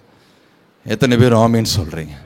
அதனால இது ஒன்று ஃபெயிலியர் ஆயிடுச்சு, ஒன்று இப்படி ஆயிடுச்சு கிடையாது. ஒரு தோல்வி உங்கள் எதிர்காலத்தை முடக்கிவிட முடியாது. நிச்சயம் சொல்றேன், அதன் மத்தியிலும் கர்த்தர் ஜெயத்தை வைத்திருக்கிறார் என்பதை விசுவாசியுங்கள். அதன் மத்தியிலும் ஒரு அற்புதமான தீர்வை வச்சிருக்கிறார். காயின்ட்ட படிப்படியா சொல்றார், தேடி வந்து சொல்றார். இப்ப காயின் இப்பேற்பட்ட மிகப்பெரிய தண்டனைக்கு, தீமைக்கு காரணம் தேவன் சொன்ன வார்த்தையை கேட்கல. ஹலோ, உங்களுடைய எல்லா சூழ்நிலைகளுக்கும் கர்த்தர் தெளிவான, தீர்க்கமான, சிறப்பான, நன்மையான தீர்வை வைத்திருக்கிறார். எந்த ரூட்ல தான் கொடுப்பார் அவரு?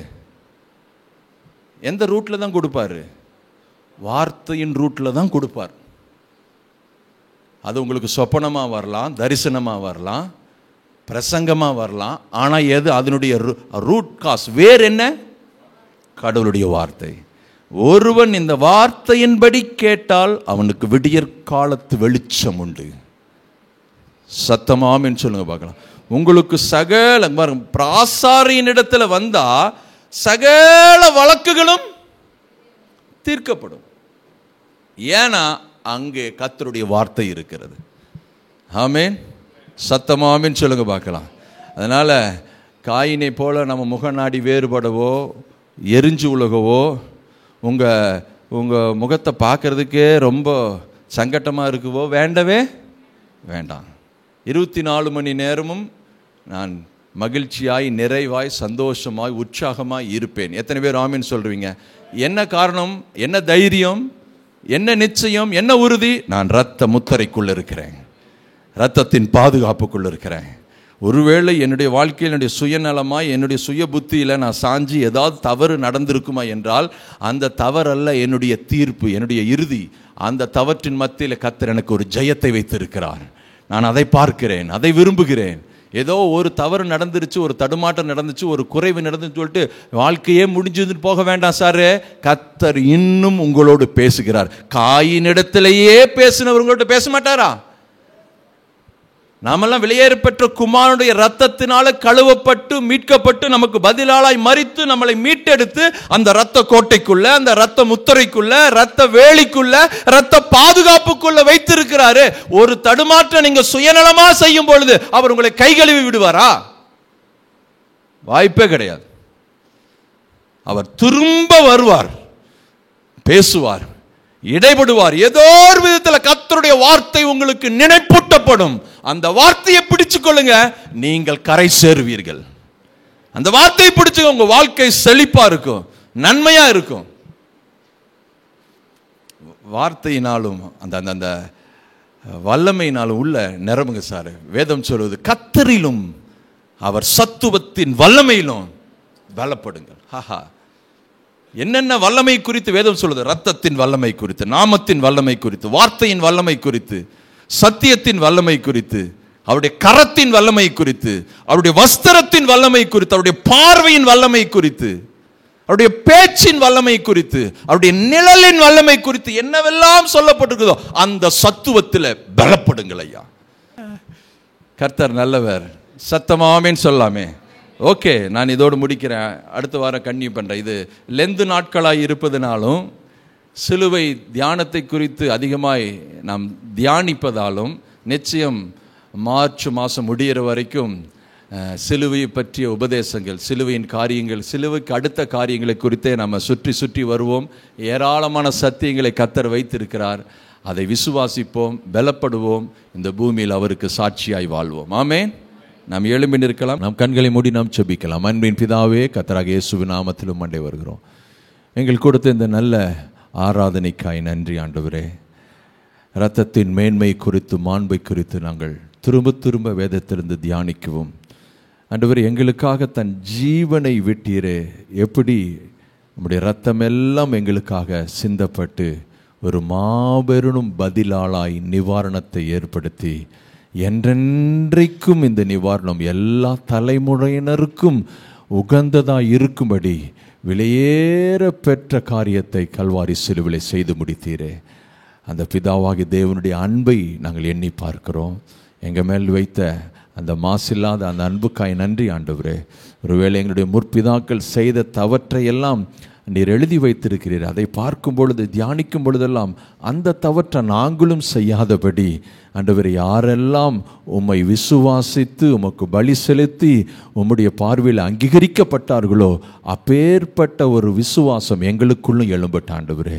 உம்முடைய வார்த்தைக்கு நாங்கள் கீழ்ப்படிந்து ஆண்டவரே, எந்த ஒரு பிரச்சனையானாலும் அதற்கு தீர்வை உம்முடைய வசனத்தில் வைத்திருக்கிறீர்.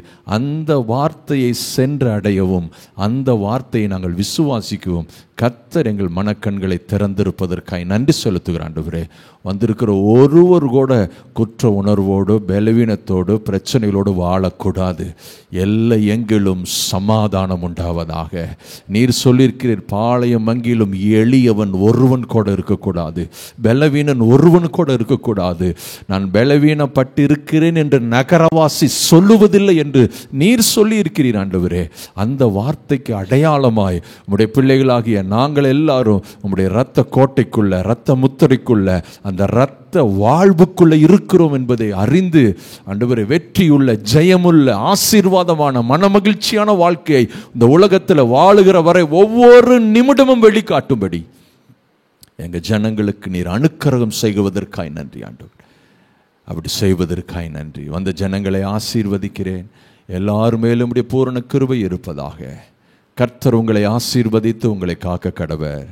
கர்த்தர் தம்முடைய முகத்தை உங்கள் மேல் பிரகாசிக்க பண்ணி உங்கள் மேல் கிருபையாக இருக்க கடவர். கர்த்தர் தம்முடைய முகத்தை உங்களுக்கு பிரசன்னமாக்கி உங்களுக்கு ஷலோம் கட்டளையிடுவாராக. ஆமென். நாம் எல்லாரும் சேர்ந்து சொல்லலாம். என் ஆத்துமாவே கர்த்தரை ஸ்தோத்திரி, என் முழுவதுமே பரிசுத்த நாமத்தை ஸ்தோத்திரி. என் ஆத்துமாவே கர்த்தரை ஸ்தோத்திரி, கர்த்தர் செய்த சகல உபகாரங்களையும் மறவாது. ஆமென். ஆண்டவராகிய இயேசு கிறிஸ்துவின் கிருபையும் பிதாவாகிய தேவனுடைய அன்பும் பரிசுத்த ஆவியானவருடைய ஆழமான ஐக்கியமும் இன்றும் என்றும் சதா காலமும் நம் அனைவரோடும் தங்கியிருப்பதாக. ஆமென்.